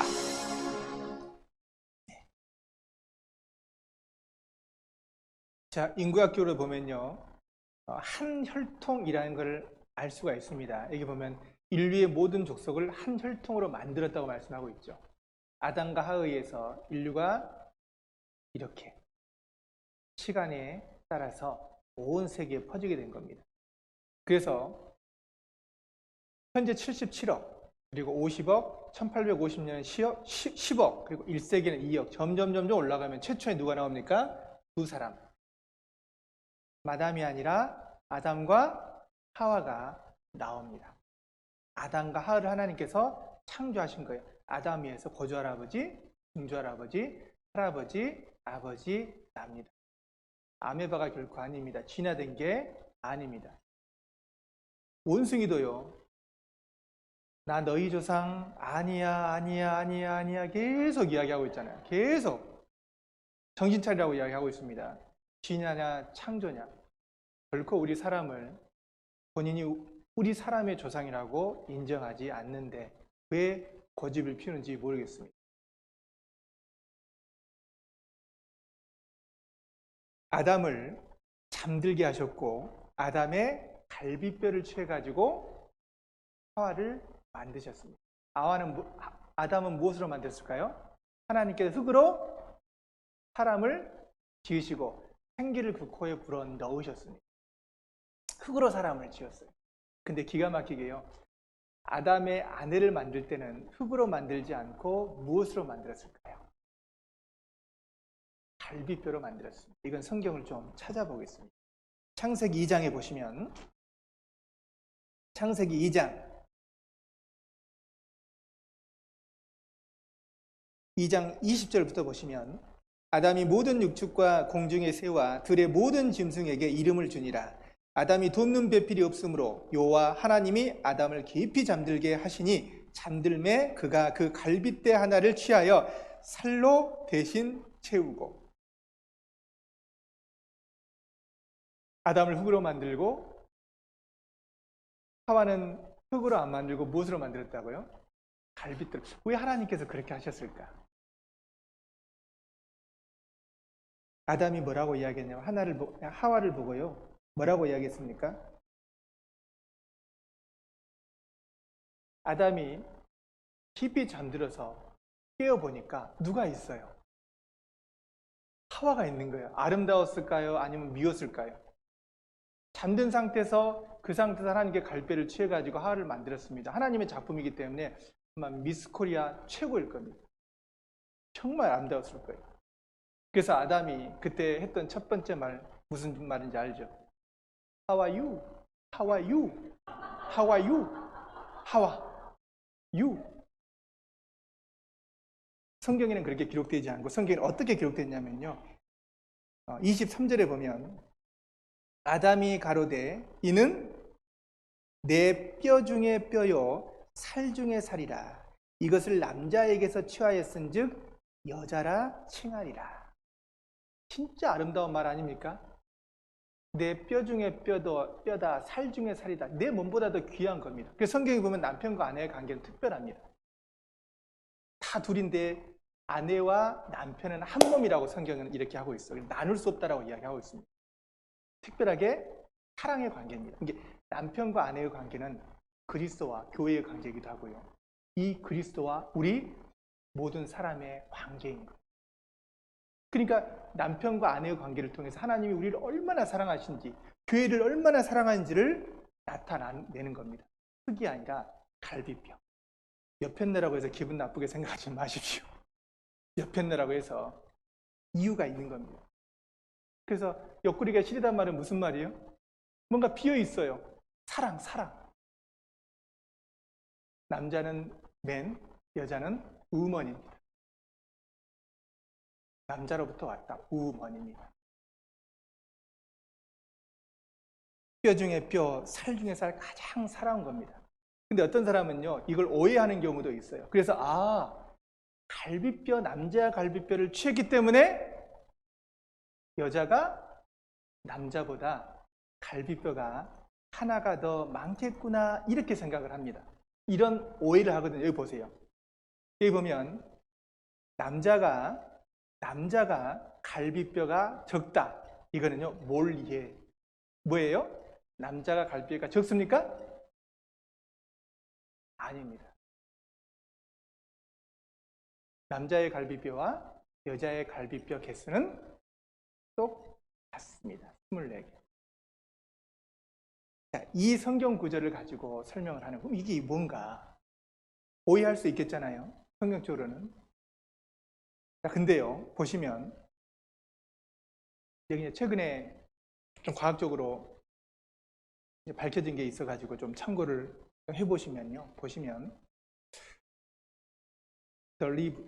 우리 모두 아담과 이브의 이야기를 알 것입니다.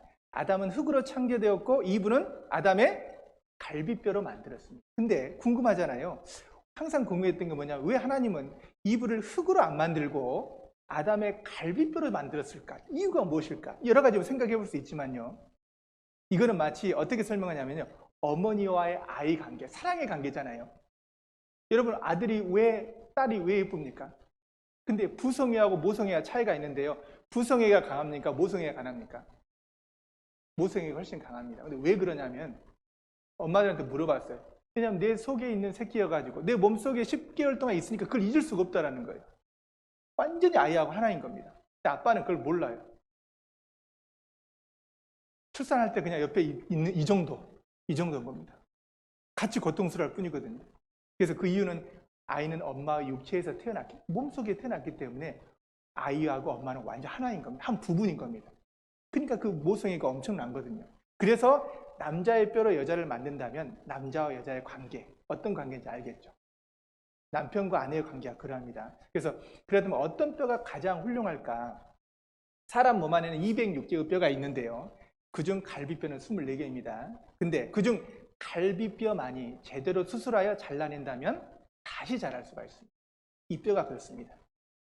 그래서 여기는 이제 이 환자들에게서 갈비뼈 수술하는데 제대로 잘라내면 다시 자라난다고 하는데요, 만약 팔이나 다리를 잘라내면 다시 자라지 않습니다. 그런데 오직 갈비뼈만이 다시 자랄 수가 있습니다. 그러면 갈비뼈 안에는 무엇이 있을까? 골수 이식 수술 아시죠? 뭐냐면 골수세포는 우리 몸 안에 장기가 재생하거나 자랄 수 있게 하는 역할인데요, 손상된 장기를 다시 재생시키고 회복할 수 있도록 도와주는 겁니다. 그런데 골수는 인체에 5군데가 있습니다. 찾을 수가 있는데 앞머리뼈, 앞가슴, 흉골, 그리고 척추, 골반, 그리고 갈비뼈예요. 그렇다면 만약 골수를 빼낸다고 한다면 이 5종류의 뼈 중에 어디에서 빼는 게 가장 좋을까? 그래서 결국은 다시 자랄 수 있는 갈비뼈가 가장 좋다라는 겁니다. 그래서 골수 이식의 역할을 이제 설명을 해 놓은 겁니다. 그래서 골수와 줄기세포는 별 차이가 없는데 골수는 뼈에서 나와요.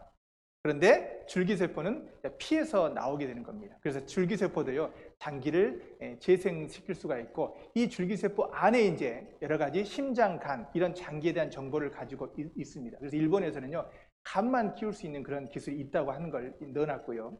그래서 아담을 깊은 잠에 빠뜨려 가지고 갈비뼈를 꺼내신 분은요, 분명히 골수와 줄기세포에 대한 지식이 있을 것이다. 이건 과학적으로 설명한 겁니다. 하나님이 그렇게 하면 하시는 거죠.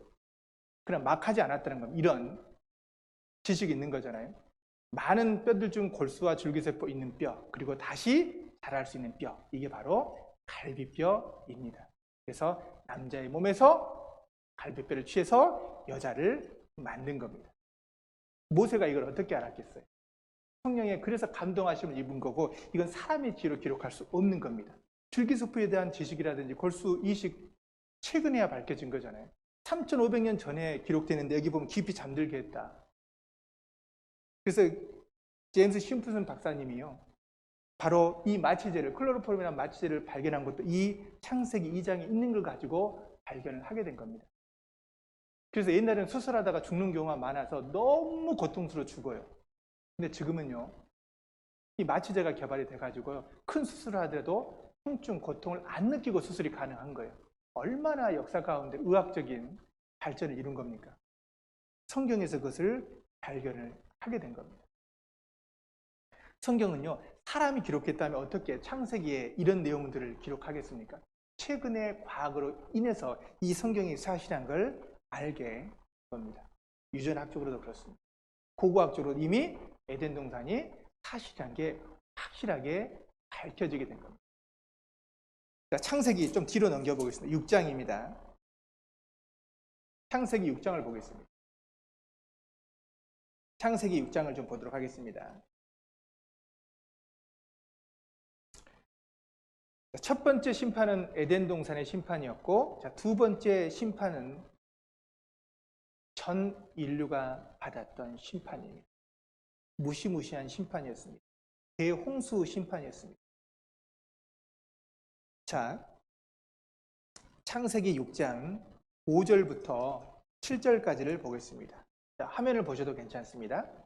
제가 읽겠습니다. 여호와께서 사람의 죄악이 세상의 관영함과 그 마음의 생각의 모든 계획이 항상 악할 뿐임을 보시고 땅 위에 사람 지으셨음을 한탄하사 마음에 근심하시고 가라사대 나의 창조한 사람을 내가 지면에서 쓸어버리되 사람으로부터 육축과 기는 것과 공중의 새까지 그리하리니 이는 내가 그것을 지었음을 한탄함이니라 하시니라. 하나님께서요, 또 한 번의 무시무시한 심판을 하신 겁니다. 어떤 심판을 했냐면, 이제 아담의 후손들이 많아졌겠잖아요. 그런데 세대가 거듭될수록 의로운 모습이 있는 것이 아니라 이 지구상에 죄가 점점 많아지는 겁니다. 그런데 지구상에 가장 죄가 많았었던 시대가 있었습니다. 바로 노아가 살았던 시대. 그 노아 시대 때에 죄가 많았어요. 그래서 죄악이 세상에 관영했다라는 표현을 하고 있는데, 이 관영했다라는 건요, 바늘구멍, 바늘이 들어갈 구멍이 없을 만큼 죄가 아주 충만한 상태, sinful, 완전히 충만한 상태입니다. 인간의 죄가 썩어 문드러질 만큼 꽉 찬 그런 상태가 되었던 겁니다. 그래서 하나님께서요, 이 창세기 6장, 7장, 8장, 9장, 4장, 장장 4장에 걸쳐가지고 이 노아의 홍수 심판을 아주 자세하게 기록을 하고 있습니다. 가장 큰 심판이었기 때문에 그런 겁니다. 왜냐하면 이 물심판 때문에 지구 전체가 심판을 받은 거거든요. 지구 지각 변동이 있게 된 겁니다. 구조가 완전히 바뀌어버렸어요. 지구상에 대변혁이 일어났던 사건입니다. 지구를 완전히 덮어버렸어요. 성경적으로 보면 완전히 하나님께서 쓸어버렸어요. 쓸어버렸다. 얼마나 죄가 많았으면 그렇게 하셨는가. 근데 노아 시대 때 어떤 죄가 있냐면요, 살인, 간음, 더러운 죄들이 계속 많았습니다. 땅까지 더러웠다라고 이야기를 하고 있는 겁니다. 성경에 살인죄, 또한 간음죄, 이게 많았을 때 하나님의 심판이 있다는 것도 알 수가 있습니다. 근데 우리 시대가 바로 그러하거든요. 근데 지구가 물에 의해서 완전히 멸망해가지고 모든 사람이 다 죽어버린다면 하나님의 역사는 끝나게 되잖아요. 그런데 다행히도요, 그 당시에 특별한 사람이 있었습니다. 그 사람이 바로 노아입니다. 6장 8절에 보면 8절에 10절까지 보면 여기 보겠습니다. 그러나 노아는 여호와께 은혜를 입었더라. 노아의 사적은 이러하니라. 노아는 의인이요 당세의 완전한 자라. 그가 하나님과 동행하였으며 그가 세 아들을 낳았으니 셈과 함과 야벳이라. 이 노아라는 사람이 하나님께 은혜를 입은 사람입니다. 왜 은혜를 입었냐면 노아는 의인이었습니다. 그리고 완전한 사람이라고 표현하고 있습니다. 그가 하나님과 동행했다라는 겁니다. 하나님과 동행했다라는 것은 죄를 멀리하고 하나님의 뜻대로 살려고 노력하는 사람입니다. 어떤 사람, 세상의 풍파에 휩쓸리지 않고 오직 하나님의 명령과 말씀에 주목하는 그 사람인 겁니다. 그러니 은혜 받을 수밖에 없잖아요. 그러니까 이 전체적인 심판 앞에서도 하나님이 은혜를 입었고 하나님과 동행하는 사람이었기 때문에 특별히 노아는 그 심판에서 제외된 거예요. 근데 놀라운 건 노아만 제외된 것이 아니라 노아와 그의 가족입니다. 노아에게는 세 아들이 있었는데 이름이 쉽죠? 셈, 함, 야벳. 좀 들어보셨죠? 셈족, 함족, 야벳족. 셈은 우리는 어디 족에 속합니까? 셈족에 속합니다. 인류의 기원을 보면요, 역사적으로 셈족과 함족과 야벳족, 아시아 계통, 아프리카 계통, 유럽 계통으로 나눠지게 되는 겁니다. 다 멸망했고 이 노아, 그리고 노아의 세 아들, 그리고 각각의 부인들, 그리고 몇 명입니까? 계산되시죠? 총 8명입니다. 그 시대 때 노아를 통해서 하나님께서요, 심판을 피할 수 있는 방법을 주신 겁니다. 하나님이 심판할 수밖에 없었던 그 이유가 무엇이냐? 여기가 있어요. 창세기 6장 11절 13절까지 보면 땅에 온 땅이, 때에 온 땅이 하나님 앞에 폐기하고 강포가 땅에 충만한지라. 하나님이 보신즉 땅이 폐기하였으니 이는 땅에서 모든 혈육 있는 자의 행위가 폐기하였더미라. 폐기함이었더라. 하나님이 노아에게 이르시되 모든 혈육 있는 자의 강포가 땅에 가득함으로 그 끝날이 내 앞에 이르렀으니 내가 그들을 땅과 함께 멸하리라. 폐기했다라는 건 뭐냐면 썩어 문드러진 거예요. 강포가 땅에 충만했다. 살인, 강도, 간음, 온갖 죄악이 충만한 그런 시대였습니다. 그래서 폐기란 말이 계속 강조되고 있죠. 강포가 땅에 가득했다. 땅에 충만한 겁니다. 그래서 결국 하나님께서 땅과 함께 멸할 것이다. 마치 여러분, 쓰레기통에 더러운 쓰레기가 가득하면 어떻게 됩니까? 꽁꽁 묶어서 버려버립니다. 완전히 꽉 찰 때 그렇죠. 요즘은 쓰레기통 할 때요, 테이프를 이렇게 올려요. 이렇게 올린 거냐, 이렇게 올립니다. 그렇죠. 완전히 더 이상 완전히 넘치게 되면요, 닫을 공간이 없으면 그때 버리잖아요. 하나님 그렇게 하신 겁니다. 폐기하여 강포가 땅에 충만한 시대가 바로 노아 홍수 시대였던 거예요.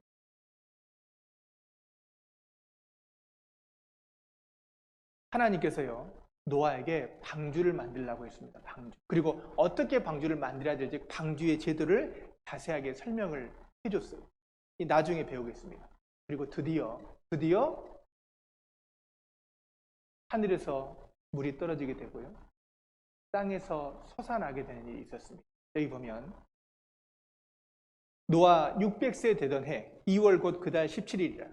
그날에 큰 기품의 샘들이 터지며 하늘의 창들이 열려 40주야를 비가 땅에 쏟아졌더라. 40일 동안 비가 내린 겁니다.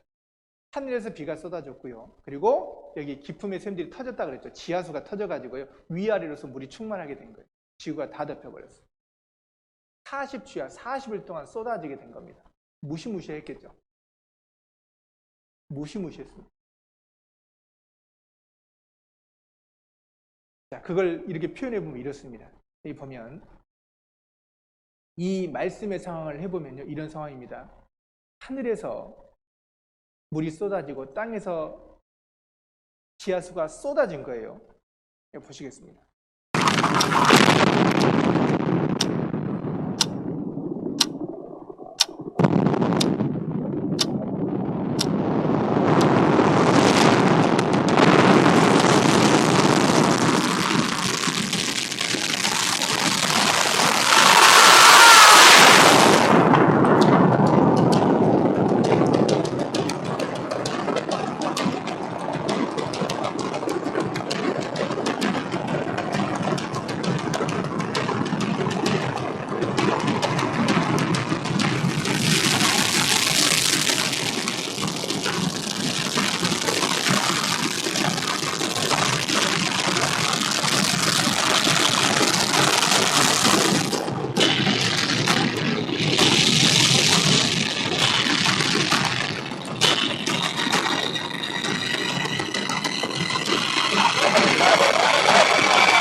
어느 정도 가늠해 볼 수가 있겠죠. 하늘에서 40일 동안 비가 쏟아졌습니다. 대홍수가 났겠죠. 그 물의 양은 어마어마했을 겁니다. 지구 전체가 물에 덮일 정도의 양. 여러분, 하늘에 있는 구름이 아무리 내린다 하더라도 지구 전체를 덮을 수는 없습니다. 한 도시나 한 지방 정도 덮을 수 있을지 모르겠지만요, 지구 전체를 물로 볼 수는 없거든요. 어떻게 된 거죠? 그 물이 어디서 왔을까? 이거 보시면 이 노아의 방주, 이 사건만 정확하게 성경 안에서 사실인 걸 알게 되면 성경 전체를 믿을 수가 있습니다. 왜냐하면요, 한 도시나 한 건물에 있던 사건이 아니라 지구 전체적인 심판이었기 때문에 세계 어느 곳에서나 어떠한 방식으로든 이 홍수 사건을 입증할 만한 사건들이, 증거들이 너무 많은 것. 이게 맞출 수 있는 게 아니에요. 노아의 홍수 심판, 홍수 사건 한번 살펴보겠습니다. 노아의 홍수 내용입니다. 몇 가지 이제 의문점들이 있을 수가 있습니다. 노아의 홍수 사건은 사실입니다. 그런데 이 40일간 쏟아진 물은 어디에서 왔는가입니다. 어떻게 40일 동안 물이 쏟아질 수가 있죠? 지구 전체에. 여기 보면 답이 창세기 1장 6절에서 8절까지 있습니다. 하나님이 가라사대 물 가운데 궁창이 있어 물과 물로 나뉘게 하리라 하시고, 하나님이 궁창을 만드사 궁창 아래의 물과 궁창 위의 물로 나뉘게 하셨습니다. 그러니까 이 물이 있었는데요, 이 궁창은 하늘입니다. 근데 하늘 위에 물이 있었고 하늘 아래에 물이 있어요. 이것을 이렇게 표현해 볼 수 있습니다. 이 지구가 있었는데요, 이 궁창 위의 물은 지구를 둘러싸고 있는 물중, 이걸 수증기 덮개라고 합니다. 그리고 궁창 아래의 물, 즉 하늘 아래의 물은 땅입니다. 이 바다를 말하는 겁니다. 이렇게 표현해 볼 수가 있죠. 쉽게 이해가 되죠. 지구를 둘러싸고 있는 물층이 있었던 겁니다. 이게 지구로 다 쏟아져 내린 겁니다. 그럼 온 세상을 덮었던 물은 도대체 어디로 갔는가? 지구 전체가 덮였다면 지금 그 물은 어디 갔는가라는 거예요. 시편 33편 7절에 보면요, 답이 있습니다. 성경은 다 짝이 있죠. 저가 바닷물을 모아서 무더기까지 쌓으시며 깊은 물을 곳간에 두신 겁니다. 위로 쌓아놓고 물창고를 넣어서 집어넣은 겁니다. 이게 도대체 무엇을 말할까? 보시면 바로 빙산입니다. 빙산입니다. 이 빙산의 크기는요, 제주도 크기의 2.5배입니다. 빙산의 일각이라는 표현이 있잖아요. 겉에 드러난 것보다 안에 가라앉은 게 어마어마합니다. 제주도보다 더 크다니까. 2배나 큽니다. 이 엄청난 큰 배 보세요. 빙산 아래에 있으니까 조그맣게 보이죠. 그리고요, 물창고, 여기 보면 해저를 탐사했습니다. 그래서 이 해저를 탐사해 보면요, 그 해저의 깊이가 10,000m가 넘습니다. 에베레스트 산이 해발 8,848m, 10,000m가 안 됩니다. 근데 이 바다의 깊이가요, 10,000m가 넘거든요. 그래서 가장 깊은 바다와 가장 높은 산의 비교, 에베레스트 산 8,842m, 백두산은 2,744m예요. 근데 이 비트하지 해안 11,034m입니다. 훨씬 깊죠. 바다가 훨씬 깊습니다. 그 육지를 평평하게 하면 이 지구는요, 평균 3,400m 깊은 바다가 된다는 거예요. 북극 그리고 남극까지 얼어버리면 어떻게 되냐? 지금은 얼음이 녹아있기 때문에 문제가 안 되지만 북극과 남극의 얼음이 다 녹아버리면 미국 엠파이어 스테이트 빌딩 20층까지 물속에 잠긴다는 겁니다. 주의 견책을 인하여 도망하며 주의 우레소리를 인하여 빨리 가서 주의 정하신 처소에 이르렀고 산은 오르고 골짜기는 내려갔나이다. 산은 올라갔습니다. 이걸 융기라고 합니다. 골짜기는 내려갔다. 이 사건이 있게 된 겁니다. 여기 보시면 이걸 그림으로 표현해 보면요, 계속해서 이 지각이 있었는데 물이 쌓이게 되니까 압력이 있게 되잖아요. 그러니까 옆에서 위에서 누르니까 융기하게 된 거예요.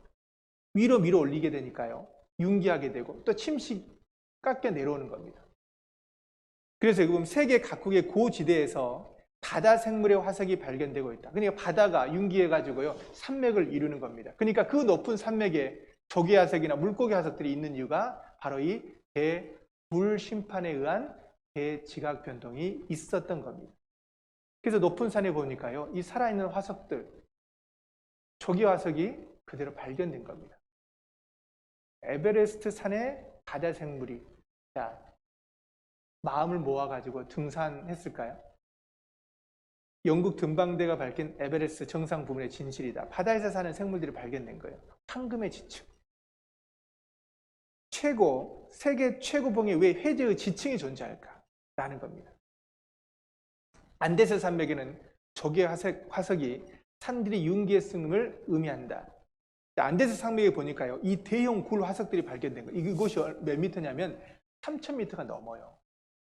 올라가기도 힘든 곳입니다. 그런데 이 대형 굴이 있습니다. 근데 보통은요, 조개들은요, 죽으면은 벌어져 있거든요. 그대로 닫힌 상태입니다.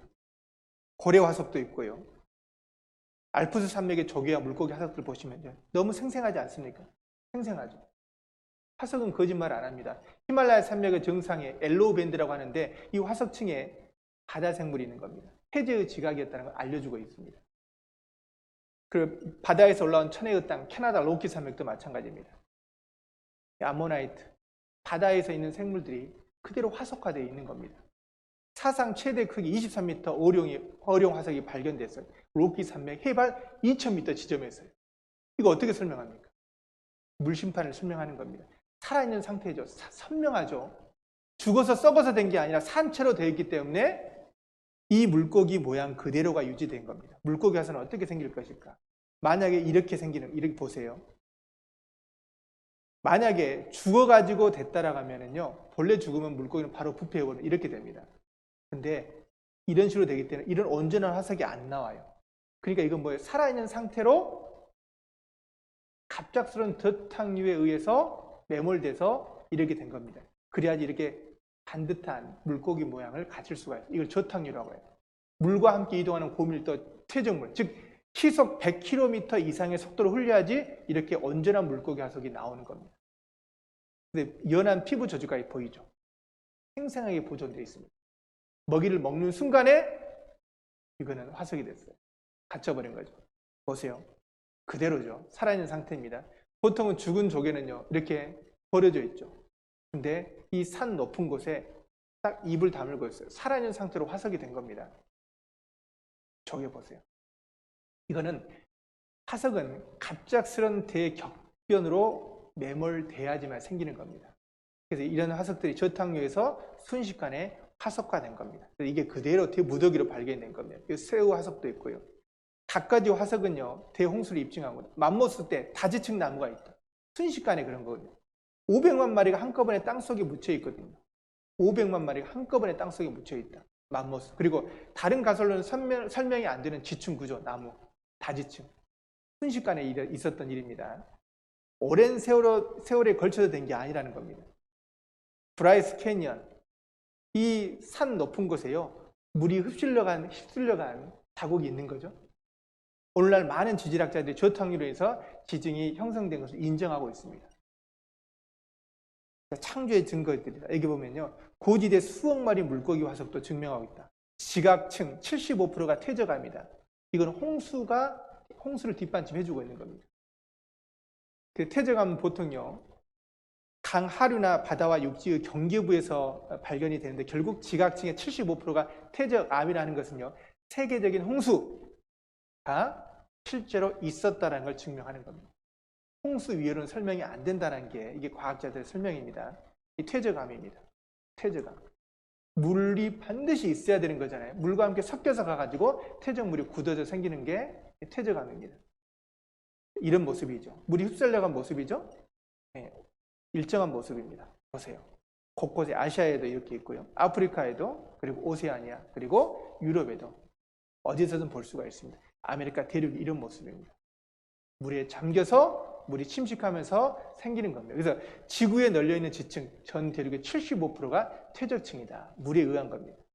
지각 내부가 95%가 화성암으로 되어 있죠. 퇴적암은 5%입니다. 근데 이제 바뀌었어요. 퇴적하면 75%가 있어요. 뭐 어떤 원인입니까? 바로 노아 홍수로밖에 설명이 안 되는 거예요. 전 지구적인 퇴적입니다. 지구 전체가 물에 잠겨야지만이 지구 전체가 퇴적암이 될 수가 있는 거예요. 퇴적암입니다. 창조의 증거들입니다. 노아 홍수의 증거인 석탄들도 있고요. 그리고 이런 석탄을 보십시오. 그리고 여기 보면 우유니 사막이냐, 소금 사막입니다. 이 볼리에 보면 우유니 사막이 있는데요. 이 우유니 사막에 보면 이 사막 전체가 물이 있는 것이 아니라 소금층이에요. 소금. 어마어마합니다. 근데 이곳의 높이가 3,653m 소금 사막입니다. 자동차로 5시간 가는 거리입니다. 우유니 사막입니다. 이곳이 전체 물에 잠겼다는 증거입니다. 끝이 없죠? 이게 바로 소금들입니다. 소금 결정체잖아요. 모양이잖아요. 봐보세요. 자, 고지대, 아주 높은 지대에 이런 염전이 있는 거, 염호가 있는 겁니다. 그게 어떤 한 지역이 있는 게 아니라 지구 전체적으로 있죠. 지구 전체가 물에 잠겼다는 겁니다. 대홍수의 증거입니다. 아시아, 유럽, 아메리카, 그리고 아프리카, 그리고 오세아니아주. 노아 홍수는 사실이었습니다. 자, 인간 수명 900살 이상 가능한가? 어떻게? 성경 보면요.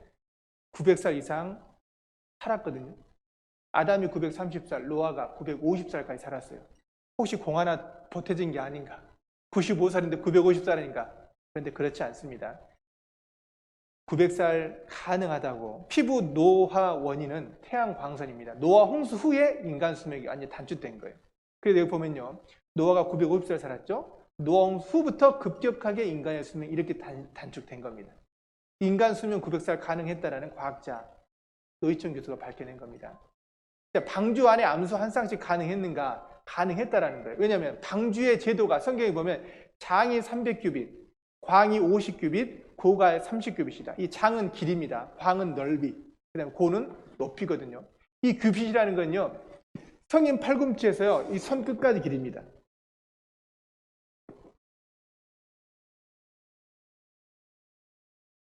약 50cm 생각하면 돼요. 50cm가 좀 못 미치는 정도, 0.5m 정도 생각하면 됩니다. 45.6cm, 1규빗입니다.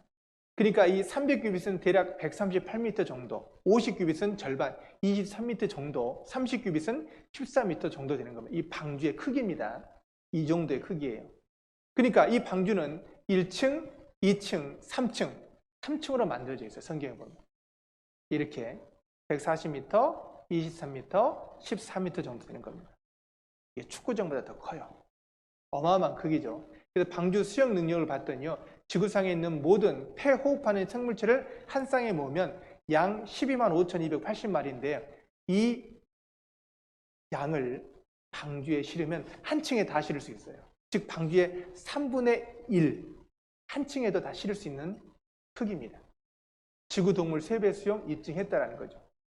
그럼 방주는 지금 어디에 있는가? 여기 보면요.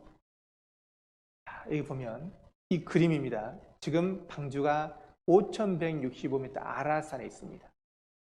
근데 놀랍게 우리에게 믿을 수 있도록 하나님께 친절하게 성경이에요. 성서 속 노아의 방주가 닿았던 곳이 아라산이라고 직접 말씀하고 있어요. 아라산.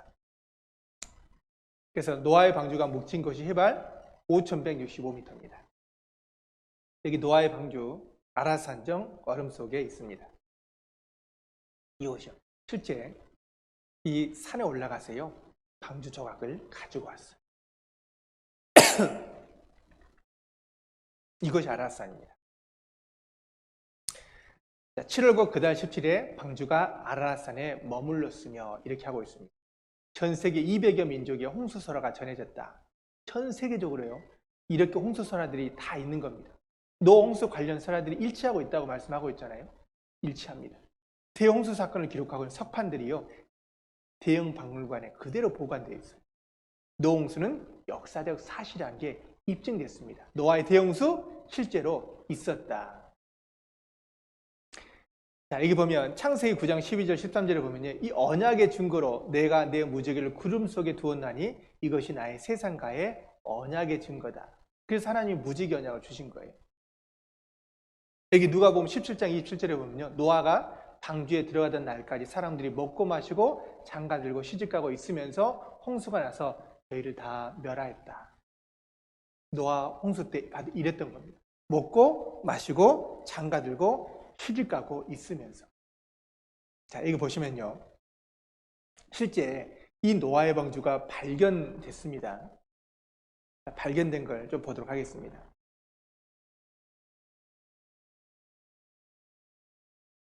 노아 방주에 관한 고고학적이고 과학적 연구가 시작된 지 200년이 지났습니다. 그동안의 가장 큰 성과는 방주의 몇몇 나무 조각들 뿐이었습니다. 하지만 아라랏의 만년설 안에서 방주의 나무 조각의 발견만도 큰 성과로 여겨집니다. 주 터키 고고학자인 오크테이벨리 교수는 30년 이상 방주를 연구해 왔습니다. 그는 이 산의 3,500m 이상 되는 곳에는 어떤 나무가 자랐던 흔적이나 사람이 살았던 흔적이 존재하지 않는다 합니다. 게다가 이 지역 사람들의 옛부터 주로 사용했던 건설 재료는 돌이었습니다. 따라서 그동안 발견된 다듬은 나무 조각들이 방주의 파편이라는 것을 알 수 있습니다. 2009년 10월, 팀원은 나무로 된 구조물에 성공적으로 들어가 비디오 촬영을 했습니다.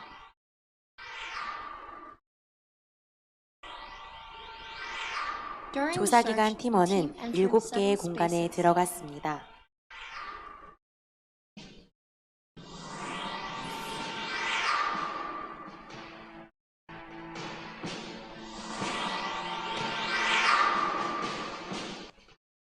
첫 번째 공간, 이곳은 첫 번째로 발견된 곳입니다.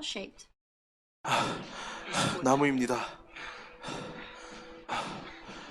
아주 잘 정돈되어 있습니다. 나무로 연결된 구조물입니다.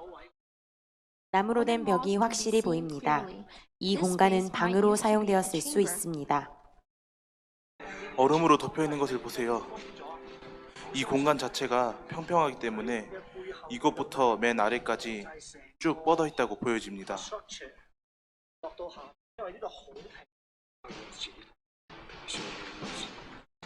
매우 평평한 것과 정돈된 것을 볼 수 있습니다. 이 부분이 장부 이음입니다. 나무로 이어졌다는 것을 발견했습니다. 벽을 두드리니 나무 소리가 났습니다. 나무입니다. 돌이 아니에요. 나무 소리가 들립니다. 나무입니다. 이것은 나무입니다. 두 번째 공간으로 지금 올라가 보겠습니다.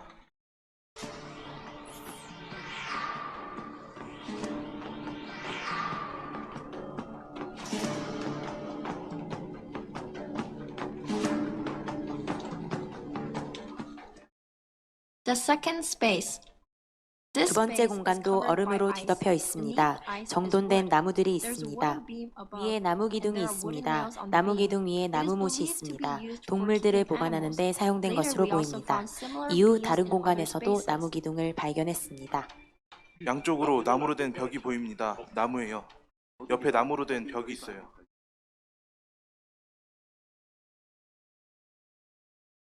목재 구조물이 오랫동안 얼음과 화산암에 의해 덮여 있었던 것이 분명합니다. 나무로 된 계단이 있습니다.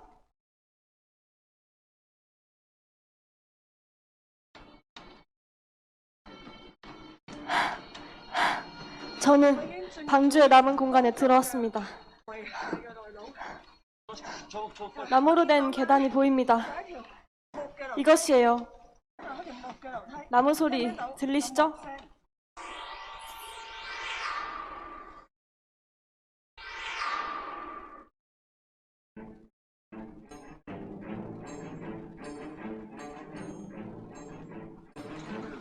세 번째 공간, 이 공간은 5m 정도로 높습니다. 벽은 오목한 곡선 모양이며 약간 기울어졌습니다. 팀은 그 장소로 내려갔습니다.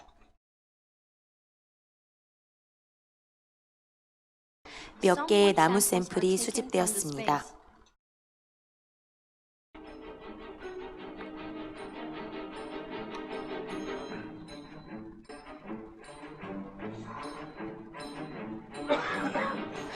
이 공간에서는 숨쉬기 어려울 정도로 역겨운 냄새가 났습니다.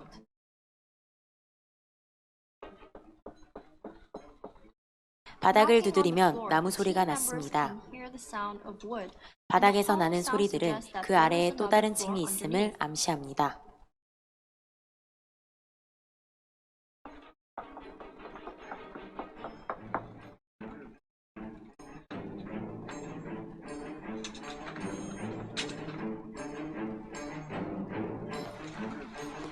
이 공간은 폭이 대략 2m로 측정이 됩니다.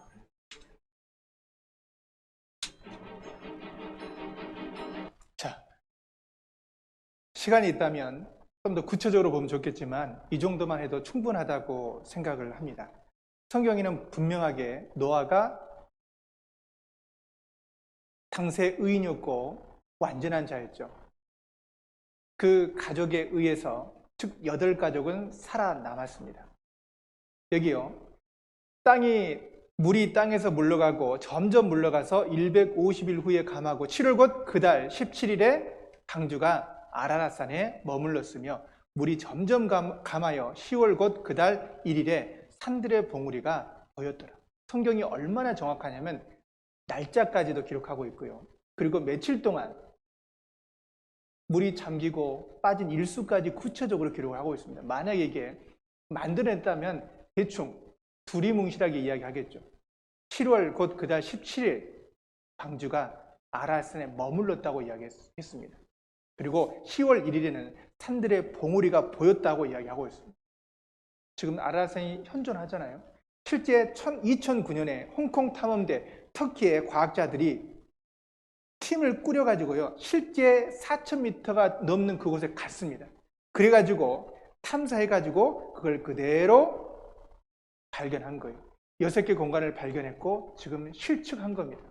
영상을 찍었고 사진을 찍어가지고 방송까지 한 겁니다. 여러분들이 안 가보셔도요, 전문가들이 가서 직접 확인해가지고 방송까지 했다니까요. 믿을 수 있는 겁니다. 노아의 방주만큼 확실한 증거는 여러분 없습니다. 우리가 하나 교훈 받아야 될 게 뭔지 아십니까? 이 노아의 방주 사건을 통해서 여기 보면 같이 한번 읽어보겠습니다.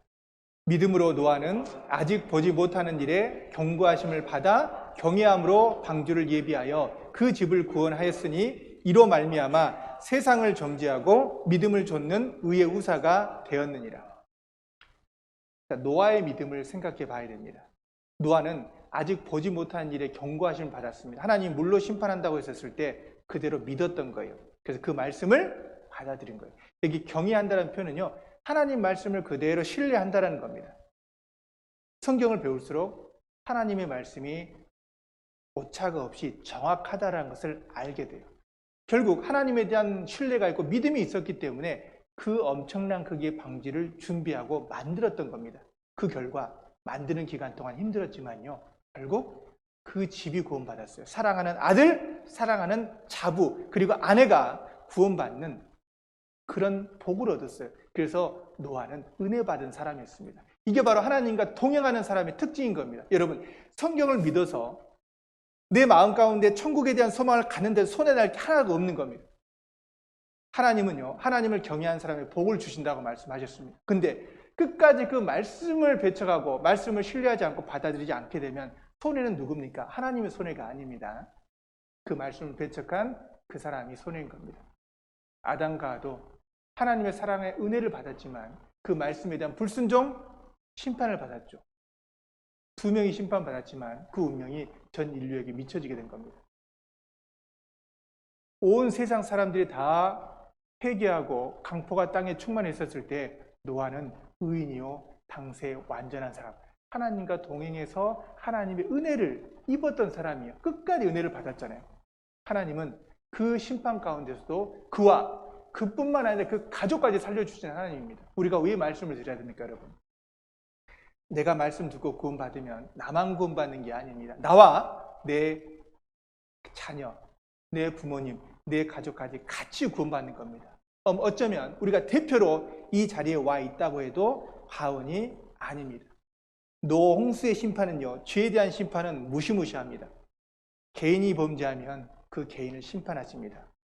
한 민족이 범죄하면 그 민족을 심판하십니다. 한 나라가 범죄하면 그 나라를 멸망케 하시는 분이 바로 하나님이라는 것을 잊으면 안 됩니다. 더 놀라운 건 마지막 때 심판은 이제 물심판이 아니라 불심판입니다.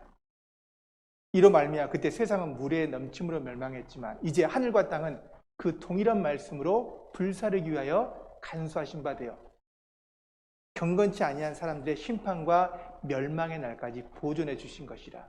베드로후서 3장 6절 7절에 그렇게 기록하고 있습니다. 이제 물심판이 아닌 더 무서운 불심판이 있습니다. 지금은요, 노아 시대 때 사람들보다 더 버금가는 그런 죄들을 짓고 가는 세상이에요.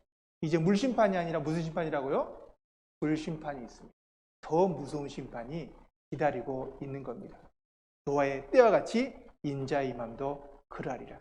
사람들이 자기 일에 너무 바빠요. 여호와 행하심에 간신치 않습니다. 그 무관심이 그들의 심판을 불러온 것입니다. 무서운 심판을 받았던 것. 살 수 있는 길이 있어요. 하나님의 은혜를 얻는 길이 있습니다. 하나님 말씀을 그대로 받아들이고 인정하는 겁니다. 그리고 그 하나님을 경외함으로 준비하는 겁니다. 노아가 방주를 준비해가지고 예비해가지고 가족을 살렸던 것처럼요. 이제는 우리는 물심판, 불심판 피하려고 배 만들고 그러자는 게 아닌 겁니다. 방공호 만들어 놓고 심자 이게 아닌 겁니다. 유일한 방법은 무엇입니까? 예수 그리스도를 믿고 하나님의 말씀을 들음으로 말미암아 내 영혼이 구원받는 겁니다. 그게 구원, 살아날 수 있는, 피할 수 있는 유일한 길인 겁니다. 어리석은 자는 나아가요. 재앙이 있는 걸 알고도 나아가는 겁니다. 근데 지혜로운 사람은 재앙 보면 피해서 갑니다. 재앙 안 만나려고. 성경에는 심판이 작정되어 있습니다. 하나님이 작정해 놓은 심판은 누구든 피할 수 없는 겁니다. 이제 유일하게 피할 수 있는 이 길을 이 성경에 주신 겁니다, 여러분. 끝까지 말씀을 들으셔야 됩니다. 믿음입니다, 이게. 믿음으로 그와 그 가족이 구원을 받았습니다. 정리해보면요. 에덴 동산도 사실이었죠. 심판이 있었습니다. 노아의 홍수도 인간의 범죄로 말미암아 심판이 있었습니다. 그 심판의 역사가 우리 눈앞에 펼쳐지고 역사적인 사실로 드러나게 됐습니다. 우리는 노아의 그 믿음을 본받아야 됩니다. 구원받을 수 있는 구원의 길을 찾아야 된다는 겁니다. 그러니까 내일도 너무나 중요한 말씀이 증거됩니다. 반드시 오셔서 함께 말씀을 배웠으면 좋겠습니다. 기도하고 마치겠습니다. 지금도 살아계셔서 역사하시는 아버지 하나님, 하나님의 말씀을 배울수록 하나님의 살아계심과 성경의 사실임을 알게 됩니다. 끝까지 말씀을 듣고 천국 갈 수 있는 소망을 얻을 수 있도록 인도하여 주시옵소서. 돌아가는 발걸음 함께하여 주시옵소서. 우리를 사랑하시는 주 예수님 이름으로 기도드립니다. 아멘.